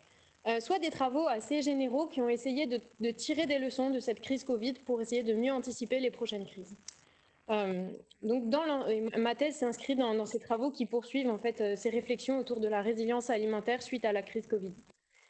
Et en fait, ce qu'on peut voir, c'est que l'ensemble de ces travaux, particulièrement depuis 2015, mobilisent comme base de travail la définition de résilience alimentaire proposée par Tendal et ses co-auteurs, qui définissent cette résilience particulière comme étant la capacité d'un système alimentaire et de ses entités à fournir une alimentation suffisante, accessible et adaptée malgré des perturbations.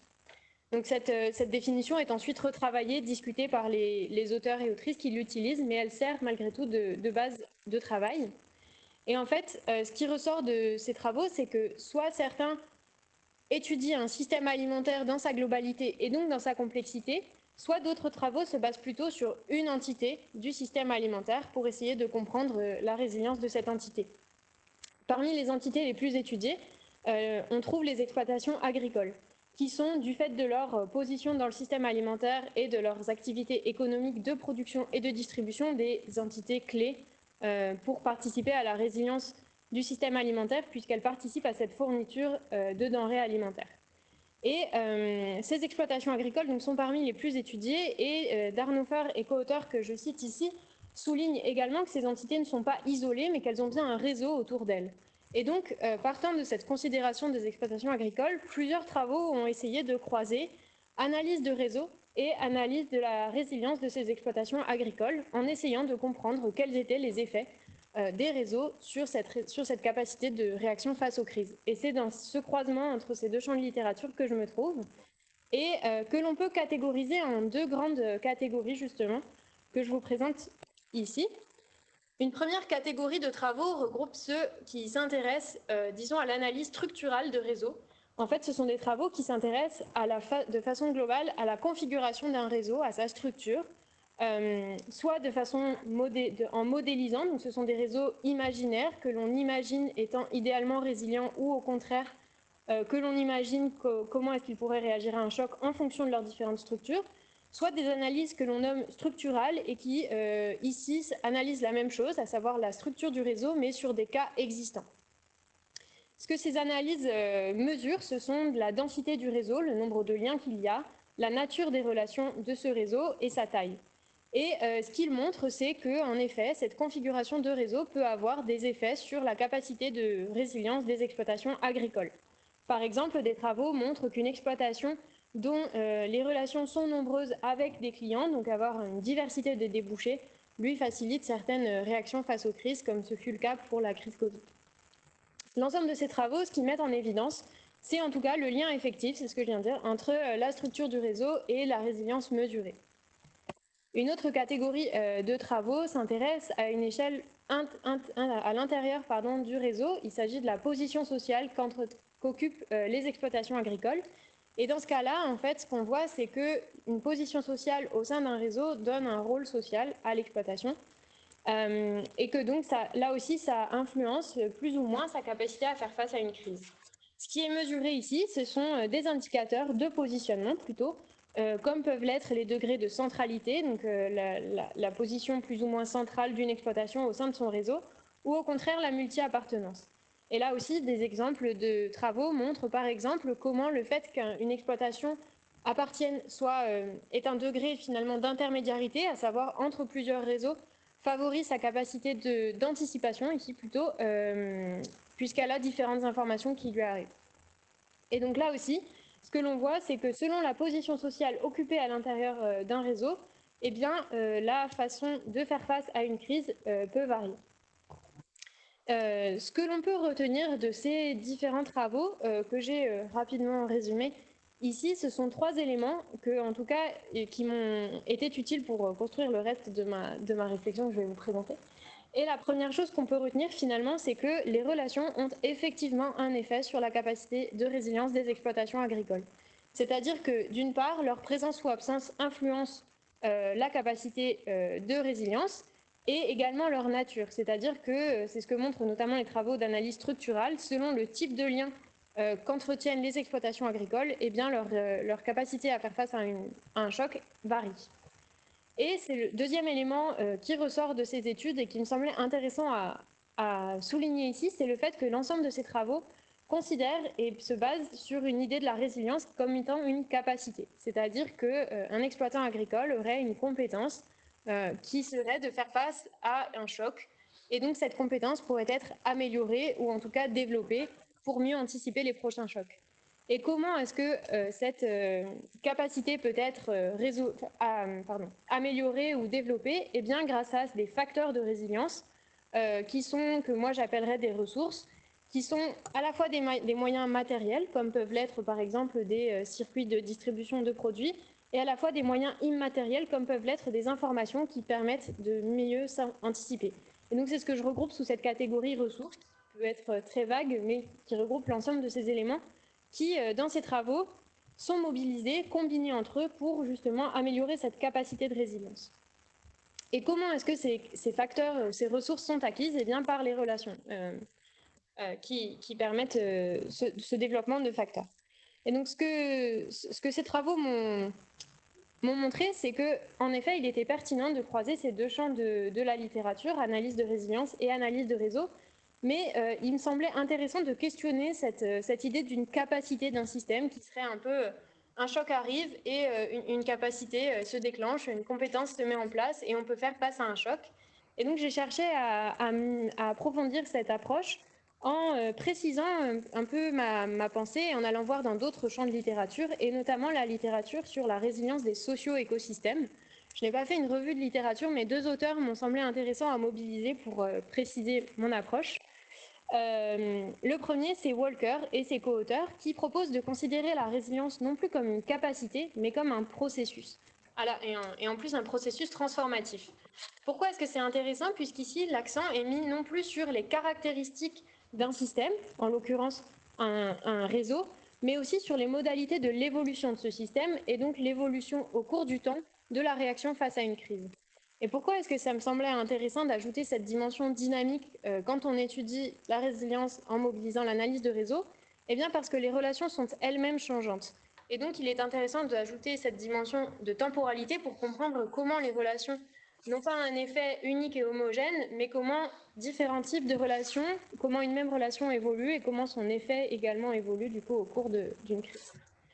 Et les deuxièmes auteurs qui m'ont semblé intéressants à introduire dans cette réflexion sont Folk et ses co-auteurs, qui proposent de considérer la résilience comme étant certes un processus, mais proposent également de penser des étapes qui ne sont pas linéaires, qui sont compliquées à rendre visibles, mais qui permettent un peu de réfléchir à comment est-ce qu'on peut décomposer ce processus. Il y a une phase d'absorption, une d'adaptation et une de transformation. Et comment est-ce que ça peut nous aider dans la réflexion sur l'analyse des faits des réseaux? Eh bien, en comprenant à chaque étape quel type de relation peut avoir un effet. Encore une fois, c'est l'idée de préciser quel effet de quelle relation à quel moment. Et pourquoi est-ce que là aussi ça semblait intéressant? Pour mettre en parallèle la temporalité du processus de résilience et de chacune de ces phases, qui peuvent être plus ou moins longues, avec les étapes d'une crise que l'on nomme souvent cyclique. Avec ces deux idées, je me suis donc dit que je trouvais ces travaux intéressants et pertinents et que je souhaitais les approfondir en intégrant cette dimension dynamique. Et j'ai réfléchi à une façon d'intégrer cette analyse de réseau et cette dimension dynamique de la résilience. Et j'ai réussi à le faire en mobilisant des concepts de sociologie économique. Si l'on reprend la sociologie économique étant ma discipline, ce que je n'ai pas précisé, si l'on reprend la littérature, donc, on a vu que les exploitations agricoles étaient des acteurs clés dans la résilience alimentaire et que leur capacité à faire face à un choc était souvent étudiée. Pourquoi est-ce que ce sont des acteurs clés? Puisqu'elles produisent et distribuent des denrées alimentaires. Et donc en sociologie économique, elles peuvent être considérées comme des entreprises avec une activité économique. Et l'activité économique en sociologie économique se réalise grâce à la mobilisation de ressources, c'est ce dont je vous ai parlé tout à l'heure, l'ensemble de ces moyens, matériels ou immatériels, qui permettent le développement de cette activité économique. Voilà. Ok. Dans ces cas, une crise, si les exploitations agricoles participent à la résilience alimentaire grâce à leur activité économique, une crise peut être considérée comme telle lorsque leur activité économique est perturbée. Et donc, on peut considérer une crise comme étant le moment où elles perdent des ressources qui leur permettent de développer ou maintenir leur activité économique.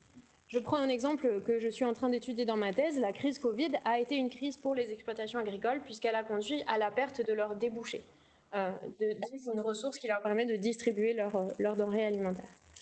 Et donc finalement, ça arrive normalement, la résilience, je considère la résilience comme étant le processus qui permet de maintenir la production et la distribution. Et en sociologie économique, on peut s'intéresser à cette résilience comme étant un processus entrepreneurial, c'est-à-dire le processus au cours duquel l'exploitant agricole va mobiliser des relations pour accéder à des ressources qui lui permettent soit des ressources perdues, soit maintenir les ressources pour continuer son activité économique. Et donc finalement, la question que l'on pose, c'est quel est l'effet de l'encastrement au cours de ce processus de résilience ? L'encastrement étant le fait pour une exploitation agricole ou toute autre entité économique d'être insérée dans un réseau qui influence positivement ou négativement son activité économique. Donc voilà un peu la façon dont j'ai réfléchi l'intégration de cette dimension dynamique. Et je me suis aussi questionnée sur comment est-ce que ça poursuivait les travaux déjà réalisés, est-ce que ça pouvait apporter comme nuance ou comme autre éclairage. Et la première chose, c'est de comprendre finalement l'effet des relations, mais de le comprendre à différents moments du processus de résilience et donc de préciser un peu les effets de chacune des relations. Je vous prends un exemple ici qui est issu de mes premiers travaux de thèse qui porte, comme je vous l'ai dit, sur la crise Covid. Voilà, on voit en rouge. En fait, j'ai découpé le processus de résilience de la crise Covid en ces différentes phases, anticipation, absorption, adaptation, transformation. Et là, ce que vous voyez en rouge, c'est la phase avant crise, c'est-à-dire le développement, disons, normal d'une activité économique d'une entreprise. Et ce que l'on voit en rouge, c'est la part de relations interpersonnelles que toutes les exploitations que j'ai pu enquêter, mélanger, mobilisent pour développer leur activité économique avant crise. Cette part de relations interpersonnelles est de 45%. Vous n'avez pas dit sur quelle région, contexte? Oui, pardon, je m'intéresse, j'ai enquêté 50 exploitations maraîchères en Occitanie, ayant une part de leur chiffre d'affaires issue de ventes en circuit court. Et donc, récemment? Comment ça? Enfin, cette année, l'année dernière. Je les ai enquêtés, du coup, entre 2022 et 2023. Et ce que j'appelle avant crise, c'est-à-dire avant, c'était leur système, leur modèle économique, avant Covid, donc avant mars 2020. C'est ça. Donc là, la part de relations interpersonnelles, merci pour les précisions, correspond au nombre de relations, au pourcentage de relations interpersonnelles qu'elles mobilisent pour développer leur activité économique en janvier 2020. Et cette part de relations interpersonnelles passe ensuite à pourquoi ça ne marche plus ? Voilà. À 73% lorsqu'on est dans la phase d'adaptation qui correspond à la phase durant la crise Covid, durant laquelle elles ont dû, ces exploitations agricoles, mettre en place des solutions pour notamment faire face à la fermeture des marchés de plein vent, par exemple. Et donc ce que l'on voit, c'est que certes, les relations ont un effet, mais que l'importance des relations interpersonnelles varie en fonction de l'étape. Et là, je ne le précise pas, mais je peux aussi aller plus précisément dans la nature des relations qui sont mobilisées, et donc on voit bien l'évolution par étape. Et un deuxième élément qui me semblait intéressant, c'est que les travaux ont d'abord montré l'effet de la structure du réseau sur la capacité de résilience des exploitations. Et ce que je trouvais intéressant, c'est de montrer inversement comment le processus de résilience a un effet sur la structure du réseau d'une exploitation agricole. Et là encore, je prends exemple sur mes travaux portant sur les réactions face à la crise Covid, qui schématiquement montre un schéma type d'une structure de réseau des exploitations que j'ai pu enquêter à cette époque. Et donc ici, c'est le schéma d'un réseau avant crise, où on imagine aisément un premier agriculteur qui se trouverait ici, qui est relié directement avec un premier groupe de producteurs et également indirectement avec des consommateurs, ainsi qu'avec d'autres producteurs. Ce qu'on voit, c'est que pendant la phase d'adaptation, en tout cas ce que je vois sur mon ordinateur, ici, c'est que ces mêmes agriculteurs s'est mis en lien directement avec d'autres producteurs dans le cadre, par exemple, de la création d'un drive qui ont été beaucoup développés pendant Covid, et indirectement avec d'autres producteurs également, et qu'on voit également la mobilisation de nouveaux consommateurs qui ne sont pas directement mobilisés par lui, mais par ces consommateurs qui se sont mis en marche pour lui trouver de nouveaux débouchés. Et enfin, on a une dernière étape que j'ai nommée transformation, parce que la résilience, finalement, ce n'est pas le retour à un état initial, c'est une reconfiguration encore à l'issue de cette crise. Et donc, ce que l'on voit, c'est que le même agriculteur retrouve des liens directs avec ces mêmes producteurs, conserve certaines relations avec des producteurs qu'il a créés pendant la crise Covid, et qu'il garde encore des liens avec des consommateurs, mais que son réseau n'est plus aussi élargi que pendant la crise. Et donc, ce que je trouverais intéressant avec cette analyse par les chaînes relationnelles, c'est que l'on voit certes que le réseau a un effet, mais inversement, il est modifié aussi au cours de la crise. Et pour finir, finalement, ces éclairages permettent de répondre à deux questions, je trouve. C'est qui joue quel rôle, c'est-à-dire que ça permet de comprendre par quelle relation on a quelles ressources et à quel moment, c'est-à-dire qu'on peut, dans cette durée, essayer de voir un peu quels sont les différents effets des relations. Je vous remercie pour votre attention.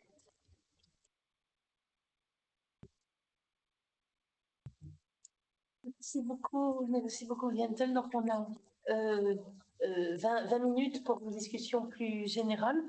Et donc là, je vais faire deux, trois remarques. Enfin, en tout cas, c'est très, très intéressant. Et effectivement, c'est un petit peu différent ce que vous avez présenté par rapport à votre article.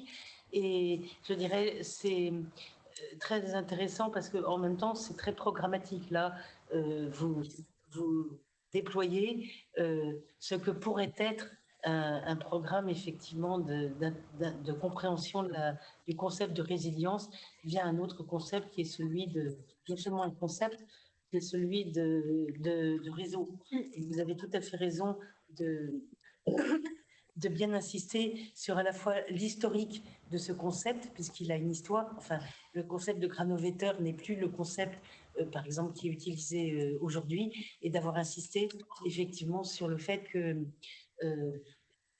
différents types d'approches des réseaux sont possibles, donc ce que vous avez appelé structural, ou plus dynamique, ou plus sociologie économique, ou juste pour lancer la discussion, alors là je dis sur ma fin parce que j'aurais aimé plus d'illustrations et vous n'aviez absolument pas le temps de donner plus d'illustrations et de les commenter, parce que là à la fin on avait quelques graphes de réseau, mais comme d'autres graphes, d'autres présentations sont possibles, on ne savait pas très bien ce qui était nœud, ce qui était relation faible, relation forte, enfin c'était très schématique. Mais, et donc là on a un cadre très général sur et c'est très intéressant parce qu'on a eu 3 communications qui proposaient 3 approches possibles de la résilience et je trouve très complémentaires. Donc je suis vraiment ravie parce qu'elles se complètent tout à fait. Alors évidemment sur les réseaux, le seul problème des réseaux, c'est très convaincant, mais c'est un concept qui est tellement englobant, tellement puissant. Je dirais qu'une fois qu'on est embranché, si je puis dire, dans les réseaux, on est sur un couloir et on a beaucoup de mal à repasser, je dirais, dans un autre paradigme intellectuel. C'est un peu le problème des réseaux. Et je suppose que vous avez dû avoir la sensation de ça. C'est que maintenant, vous discutez avec des gens qui font des réseaux, je connais un peu Jean-Philippe Bérou, etc. On publie dans des revues social networks, on va à la SAS pour présenter son... Et alors, le problème des réseaux, c'est que d'une part, donc il y a ce problème que la discipline est maintenant tellement développée, c'est qu'elle s'est autonomisée. Et ma question, ça serait tout de suite, quel lien vous pourriez faire avec le concept que je dis depuis le début, qui est le concept de contexte. Très vite, vous dites, oui, effectivement, vous l'avez en filigrane, le concept de contexte, c'est-à-dire qu'il y a des dynamiques qui sont plus tributaires d'événements particuliers, de ce qui s'est passé, par exemple, en Occitanie, n'est pas nécessairement... Et donc là, c'est des questions qui sont très théoriques et très profondes, c'est-à-dire qu'est-ce qui appartient aux propriétés générales des réseaux et comment, dans des structures de réseau, essayer à un moment donné d'intégrer ce qui serait probablement idiosyncrasique. Et là, le concept de réseau est gênant et embêtant. C'est-à-dire que pour prendre en compte des événements absolument spécifiques, si on est avec le concept de réseau, on aura énormément de mal à comment dire, à intégrer des événements particuliers. Ils seront conçus comme des chocs, comme des secouer, par exemple, le réseau. Ça sera couper des branches du réseau, ça sera atteindre le réseau s'il est hiérarchisé, central à sa tête, etc. Mais ma question, c'était effectivement, dans les sciences sociales, donc on prend en compte l'histoire beaucoup, le contexte, etc. Comment vous voyez l'intégration, pour revenir au grand chapeau résilience, l'intégration de ce concept dans... Et alors, une question pour tout le monde présent, c'est un colloque sur le développement, enfin, et tant mieux. Ça, c'est la question pour tout le monde, auquel j'ai aucune réponse. Tout le monde tourne autour. Quelles sont les relations entre résilience et développement? Rappelez-vous, le concept de résilience a été déjà l'objet de critiques assez importantes, et en particulier les critiques les plus classiques, c'est que résilience, vous avez tous utilisé le mot, enfin pas tellement Yentl, mais le mot capacité. Donc tout de suite, on pense à Amartya Sen, etc.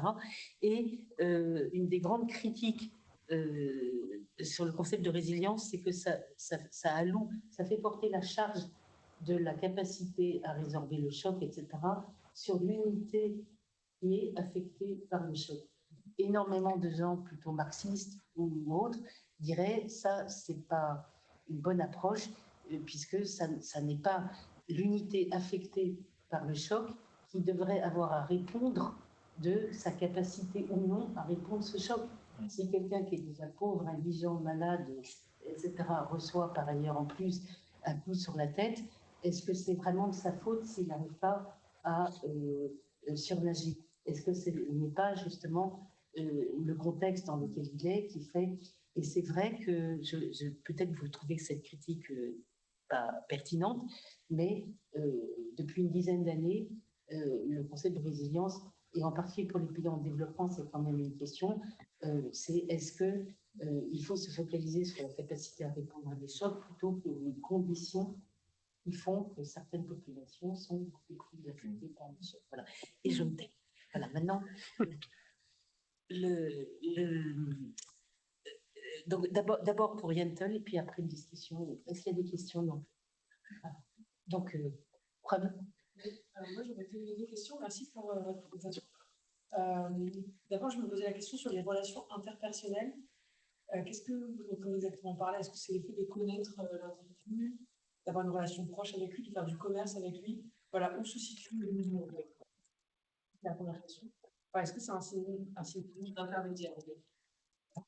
Et la deuxième question, alors, je pense que c'est un peu le cas de votre présentation. Du coup, je mets un peu les pieds dans le plat, mais je n'ai pas bien compris le lien qu'il y avait entre ces réseaux d'acteurs ou ces réseaux et la résilience alimentaire. Est-ce que c'est multiplier les acteurs? Est-ce que c'est forcément un signe de résilience alimentaire? Mais dans ce sens-là, voilà, est-ce que c'est parce que ça fait juste de concurrence peut-être? Enfin, quel est le lien que vous faites entre ces deux? Il y a d'autres questions. Donc, si vous pouvez répondre brièvement. Oui. Oui, bien la question. Au niveau relations interpersonnelles, j'ai très peu contextualisé la méthode que j'utilisais et qui est en fait une méthode dite mixte, c'est-à-dire que j'ai réalisé des entretiens semi-directifs, donc j'ai des données qualitatives. Et en fait, mes entretiens, j'ai posé des questions aux agriculteurs et agricultrices que j'ai pu rencontrer en leur demandant qui est-ce que vous avez mobilisé pour avoir tel débouché. En fait, je leur ai d'abord demandé dans une première partie de quoi est-ce qu'ils ont eu besoin pour faire face, exemple, à la crise Covid, et dans un second temps, de qui est-ce que vous avez mobilisé pour ça. Soit ils me répondaient ce que j'ai considéré comme étant relations interpersonnelles, ce sont tous les individus avec qui ils ont eu des relations pour obtenir donc ce que j'appelle des ressources. Et ce qui n'est pas relation interpersonnelle, c'est ce qu'on appelle dans le jargon de la sociologie économique des réseaux un dispositif non relationnel. Globalement, c'était quand ils ont eu affaire à une institution, notamment locale, les mairies, pour maintenir des marchés. Et dans ces cas, en fait, on considère que ce n'est pas une relation puisque ce n'est pas un individu qui est visé, mais une institution. En fait, c'est vraiment peu importe l'individu, c'est les fonctions qu'occupe l'institution qui sont intéressantes. Je ne sais pas si je réponds à la question, mais voilà. Et donc les relations interpersonnelles regroupent plusieurs natures de relations que je décris dans un second temps, en fait. Et pour le lien à la résilience alimentaire, en fait, moi, disons que c'est un contexte. Je m'inscris dans le champ de la résilience alimentaire. C'est un champ de littérature assez large, mais je spécifie mon propos, c'est pour ça que je le dis un peu en introduction, sur la résilience des exploitations agricoles, en insinuant, mais il faut, parce que c'est un système complexe et donc c'est pas juste la somme des tout. Enfin, la résilience alimentaire n'est pas juste la somme de la résilience de ces entités, donc il faut que je réfléchisse à l'articulation entre les deux échelles. Mais pour l'instant, je me focalise sur le processus de résilience à l'échelle de l'exploitation agricole. Donc, en sous-entendant que le fait qu'elle maintienne la production et distribution participe à la fourniture alimentaire, et donc cette définition très large que propose Tendal et co-auteurs, mais sans articuler encore plus précisément ces deux échelles. Mais merci de soulever la question et je réfléchis à ça. Cette question, moi j'ai une question sur la méthodologie. Je veux savoir quel type d'exploitation vous allez travailler et dans quelle échelle. Et en fait, j'ai du mal à comprendre le schéma, peut-être c'est parce que je ne sais pas dans quelle mesure j'ai du mal à me saisir. Moi, je viens d'une région rurale et ce que j'ai observé pendant la crise Covid, donc en 2020, c'est qu'au contraire, c'est une grande débouchée pour les petits exploitants qui font des éleveurs. Il n'y avait même plus besoin de en fait, les gens eux-mêmes allaient se présenter devant les fermes, devant les exploitants. Donc, ils n'ont pas du tout eu de difficulté. C'était vraiment le boom de ces exploitations, avec l'espoir que ça va être transformé justement en une méthode locale et une nouvelle quotidien volontaire sur le côté. Donc, j'ai un peu du mal à voir comment votre schéma-là de pendant la crise être solliciter des institutions ou solliciter des relations interpersonnelles, alors qu'en fait, c'est même pas dans ce monde. Et ça, c'est ma première question. Est-ce que c'est des exploitations agricoles spécifiques, une grande exploitation qui ont eu cette difficulté-là, ou est-ce que vous étiez dans des réseaux qui sont plutôt urbains, ou est-ce que c'était vraiment dans des difficultés de relations entre urbain et ruralité, vous avez eu ces difficultés? Et ma deuxième question, c'est comment vous analysez justement le post-Covid, donc après cette crise, il y a eu un éclatement de ces réseaux. Est-ce que j'y réponds au fur et à mesure? Oui, puisqu'on a encore un petit peu de temps, donc... Je me permets, oui. Ça ressemble à... très bien alors, posez votre question. Sur la question des exploitations agricoles, oui. Par exemple, est-ce qu'en agroécologie, il y a plus de résilience alimentaire? Je sais qu'il y a beaucoup de travaux du CIRAD, par exemple, pour prendre ces questions-là. J'avais une deuxième question. Allez-y, puisque... Oui. C'était des modélisations de réseaux et l'analyse structurale de réseaux existants. Et je connaissais le choix, donc c'est pas l'intérêt. Disons que j'ai regroupé dans cette catégorie pour répondre directement et ensuite je réponds à votre question globale, mais c'est très large, c'était pour la présentation. En fait, c'est des travaux, je les ai regroupés parce qu'ils s'intéressent à la même chose, à savoir le réseau dans sa globalité et le définir généralement. Mais des réseaux, disons, dans les travaux qu'ils modélisent, souvent ils imaginent un réseau en imaginant ce qu'il serait s'il était désirable, donc parfaitement résilient, et ils imaginent qu'il y a des modélisations de choc également, et comment est-ce que ça pourrait impacter ce réseau imaginaire, disons. Dans l'analyse, ce que j'appelle l'analyse structurale de réseaux existants, ce sont par exemple des travaux qui se sont intéressés à des systèmes alimentaires dans des endroits, par exemple au Vietnam, et qui là essayent en allant sur le terrain, de rencontrer des gens et de reconstituer ce réseau et de le caractériser à partir d'entretiens plutôt. Voilà, c'est deux différences. Mais en fait, je les ai regroupés parce que leur objectif c'est le même, c'est de voir la forme du réseau et son effet. Pour revenir au type d'exploitation que j'ai pu enquêter et à cette question Covid qui est vraiment effectivement ce que j'ai pu observer aussi. Pour la méthodologie, j'ai interrogé donc 50 exploitations en Occitanie qui ont toutes une part en circuit court, plus ou moins élevée. Et comment est-ce que je les ai choisies? Eh bien, en choisissant des exploitations qui ont modifié à l'issue de la crise Covid une partie de leur mode de commercialisation. En suggérant du coup que ce n'était pas un total retour à l'état initial et qu'elles avaient un peu effectué une forme de transition, débuté en tout cas une forme de transition. Au niveau des pratiques de production, c'est quelque chose que je suis en train d'étudier. Et pour l'instant, je ne vois pas forcément de lien Parce qu'en fait, pour le coup, cette crise-là, elle touche plus les modes de commercialisation que de production. En revanche, étudie aussi la canicule de l'été 2022, et donc là, il y a des différences qui apparaissent. Mais pour celle-là, en fait, c'est pas forcément quelque chose qui a déterminé leur réaction. Et pour revenir à... Oui, en fait, mes schémas étaient très globaux. En fait, ils reprennent un peu... J'ai essayé de résumer ce que mes 50 entretiens ont fait ressortir. Mais en fait, quand je précise mes relations, je précise si c'est passif ou proactif, dans le sens où, en fait, l'exploitation, dans certains cas, mobilise, donc va chercher des acteurs chez qui elle va chercher des ressources voulues. Et dans d'autres cas, et ce qui est souvent le cas quand on parle des consommateurs notamment, c'est les consommateurs qui se sont mobilisés eux-mêmes pour donner d'autres consommateurs, presque trop finalement, aux exploitations agricoles. Et en fait, dans la représentation schématique, on ne le voit pas forcément, mais quand on analyse qui a déclenché l'action, on voit par exemple pour la crise Covid un fort taux de ce que j'ai appelé passivité, donc quand c'est l'exploitation qui reçoit une ressource sans l'avoir demandé, qui monte à 75% de ressources acquises passivement dans la phase d'adaptation.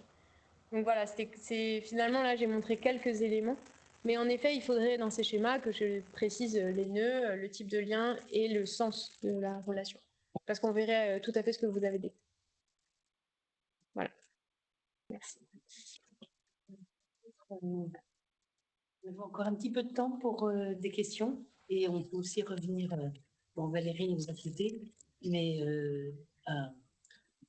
au papier sur le Togo. Est-ce qu'il y a d'autres questions? En fait, ce n'est pas de question pour vous, mais c'est juste une réflexion que je partage avec vous. Et si vous pouvez orienter encore mon entendement.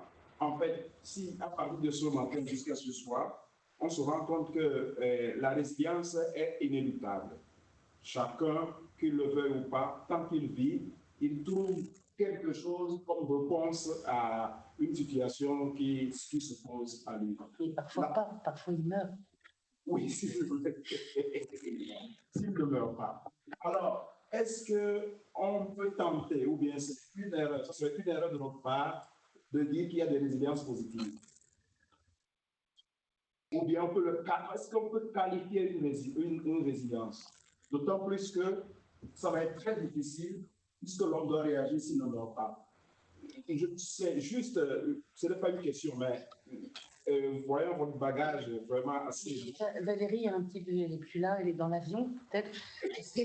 Mais elle a fait une réforme avec les index. Bon, je ne suis pas une fanatique des index, mais je pense que là, c'est quand même, lorsqu'on est sur une étude de cas, après tout, quand Pion est avec les moyens du bord, et à la limite, vous me faites penser aussi à une question plus théorique. À un moment donné, à Yentel, je lui disais, vous avez parlé de religion. Picab a dit, la variable religion est très importante. Donc là, on est vraiment dans l'œuf et la poule, dans des problèmes justement d'endogénité. Il semblerait que les données togolaises, justement, typiquement, donc vous avez dit, vraiment la super variable qui fait que le mobile money est effectif ou pas, etc., c'est ex ante, donc prior avant l'effet mobile money revenu, on a l'appartenance. C'est ce que vous avez dit. Donc là, justement, je regardais Yentel, je disais, comment est-ce qu'on peut faire pour résoudre toujours ce problème qui est qu'un réseau peut être quelque chose qui résulte ex post de quelque chose. On se met dans un réseau, ça c'est l'ancienne sociologie économique, parce qu'on voit qu'un réseau, c'est quelque chose qui peut être extrêmement efficient pour s'en sortir. Ça, c'est les travaux de Mailleux. Enfin, vous connaissez peut-être François-Régis Mailleux, qui a quand même été un pionnier pour dire que les problèmes d'appartenance sont premiers dans les sociétés africaines lorsqu'il n'y a pas de sécurité sociale, etc., comme garantie, comme couverture de risque, même s'ils sont extrêmement coûteux d'un point de vue économique, puisqu'ils sont consommateurs en temps, etc., aller aux funérailles, enfin, et ces travaux sont quand même très importants. Enfin, ou bien, ce qui est plutôt le point de départ de Yentel, c'est que le réseau produit un certain type d'effet. Mais vous voyez bien qu'on peut avoir un raisonnement complètement inverse. Et vous mettez dans un réseau, et n'importe quelle personne d'autre qui a travaillé en Afrique, c'est bien que les gens acquièrent des réseaux à tour de bras précisément les francs-maçons, les machin truc, la religion chose, le territoire, parce que ce sont des sécurités sociales. On peut parfaitement faire la corrélation entre absence de sécurité sociale fournie par l'État et acquisition de prison. Donc là, on est dans des choses, même Covid Occitanie, là, on peut d'un point de vue théorique inverser en dynamique et dire c'est un choc qui n'était pas tellement anticipable, enfin là pour le coup, celui-là, un méga choc, mais on est toujours dans cette question-là. Et vous voyez, l'article sur le Togo, justement, ce désir d'élever un petit peu le débat montre bien la complexité des causalités. Je ne sais pas quel est votre sentiment là-dessus. Oui, ok. Moi, je suis tout à fait d'accord avec. En fait, j'ai l'impression qu'on peut, on peut pas savoir de qui, en premier, qui est-ce qui démarre. En revanche, en revenant sur un point que vous avez soulevé de l'importance de réitérer, si on pouvait réitérer les mêmes expériences dans le temps, c'est ce que j'essaye de faire, en tout cas, moi, à l'échelle de 3 ans. C'est de voir finalement, de considérer, dans mon cas, que en fait, ils n'avaient pas de volonté particulière d'être dans un réseau. Le réseau était là, dans le cas du Covid, ils l'ont mobilisé. En revanche, ce qui est intéressant à voir, c'est si dans les crises qui ont suivi, ils ont remobilisé le même réseau ou est-ce qu'ils se sont insérés dans d'autres. Et auquel cas, ça donne un petit élément d'information sur est-ce qu'ils ont appris, en tout cas, de cette crise pour voir quels étaient les effets possibles du réseau. Et après, c'est très spécifique à mon terrain. Mais ce qu'on voit, c'est que oui, ils ont des relations, et pour revenir aussi au point de l'effondrement des relations après Covid, en fait, ce qu'on voit, c'est qu'il n'y a pas un effondrement des relations, c'est juste qu'elles ne sont plus mobilisées, mais elles restent mobilisables. Et c'est un peu ça qui est très... Et on le voit si on réitère un peu les mêmes questions pour les différentes crises, qu'ils ont pris conscience de l'effet du réseau et qu'ensuite ils s'insèrent plus, de façon consciente dans le réseau.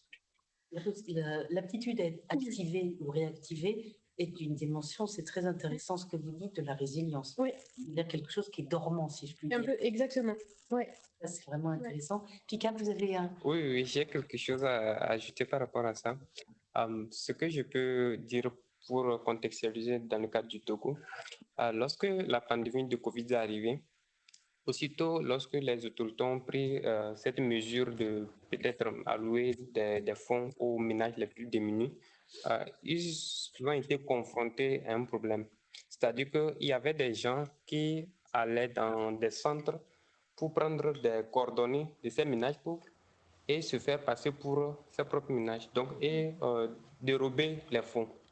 Donc, disons qu'au moins 2 jours comme ça, les gens ont reçu des fonds, mais qui n'étaient pas à eux. Maintenant, lorsque les ménages concernés ont voulu peut-être, ont fait la demande pour eux, parce que beaucoup ne disposaient pas de téléphone, donc il a fallu de l'aide de la part des parents pour pouvoir y arriver.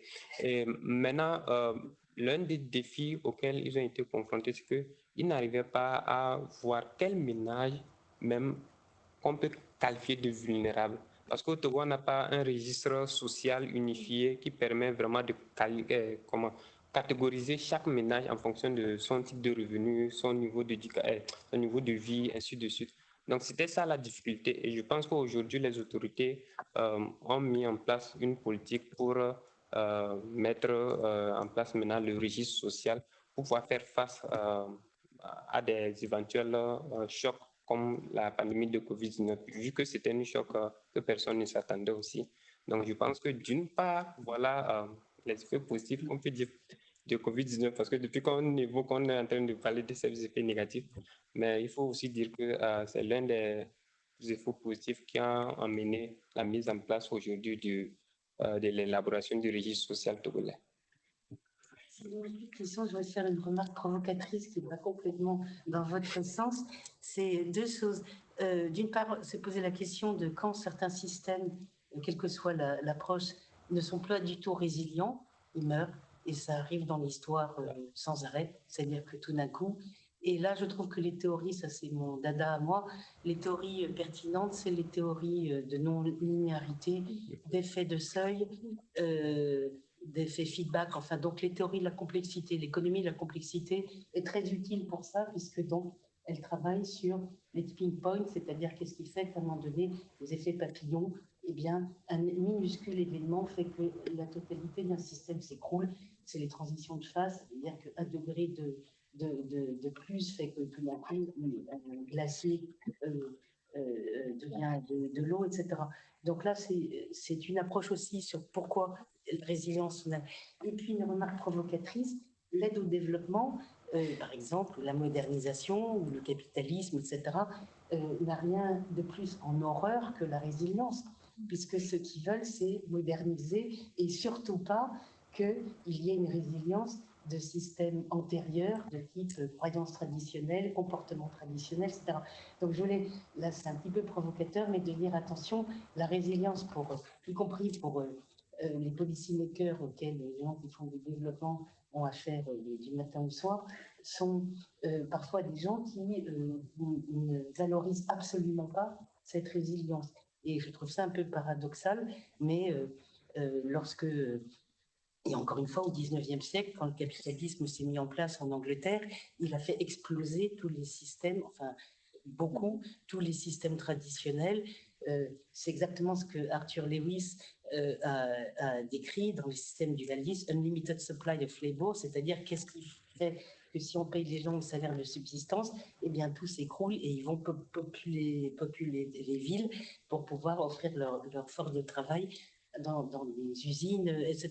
Donc, je voulais un petit peu complexifier le débat et de dire, voilà, c'est exactement votre question, ça a été positivement connoté, mais je pense que c'est pas pour tout le monde, en fait. Je ne sais pas ce que vous en pensez, mais je ne sais pas. Personne n'a de dernière question. Le programme, c'est qu'on s'arrête. Quand voilà, après, on a la discussion, on a une petite pause café au foyer. Et après, donc, on a et on se retrouve dans cette salle pour l'atelier Robuste. Donc, ça va être un atelier à plusieurs voix. Donc, il y a 2 revues, Cahiers d'études africaines et Revue internationale sur le développement, qui vont nous exposer un petit peu leur ligne éditoriale, qui vont faire un peu au cas par cas à la lecture des communications de certains doctorants qui participent au colloque. Qu'est-ce qui pourrait rentrer dans la revue, qu'est-ce qui ne pourrait pas rentrer, quels sont les enjeux, les formes d'écriture, etc. Donc, ce sera tout le programme. Après, on vous retrouve sinon demain, ici même. En tout cas, mille merci. Et je vous encourage justement à publier là, vos présentations. Enfin, j'espère qu'elles sont déjà au four de publication. Merci beaucoup pour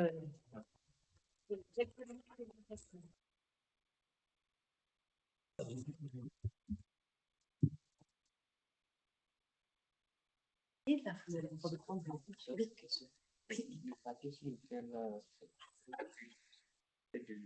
oui, alors je n'ai pas ses coordonnées, mais vous trouvez dans la table des matières, c'est d'un papier que je suis tombée hier, parce que quand j'ai lu votre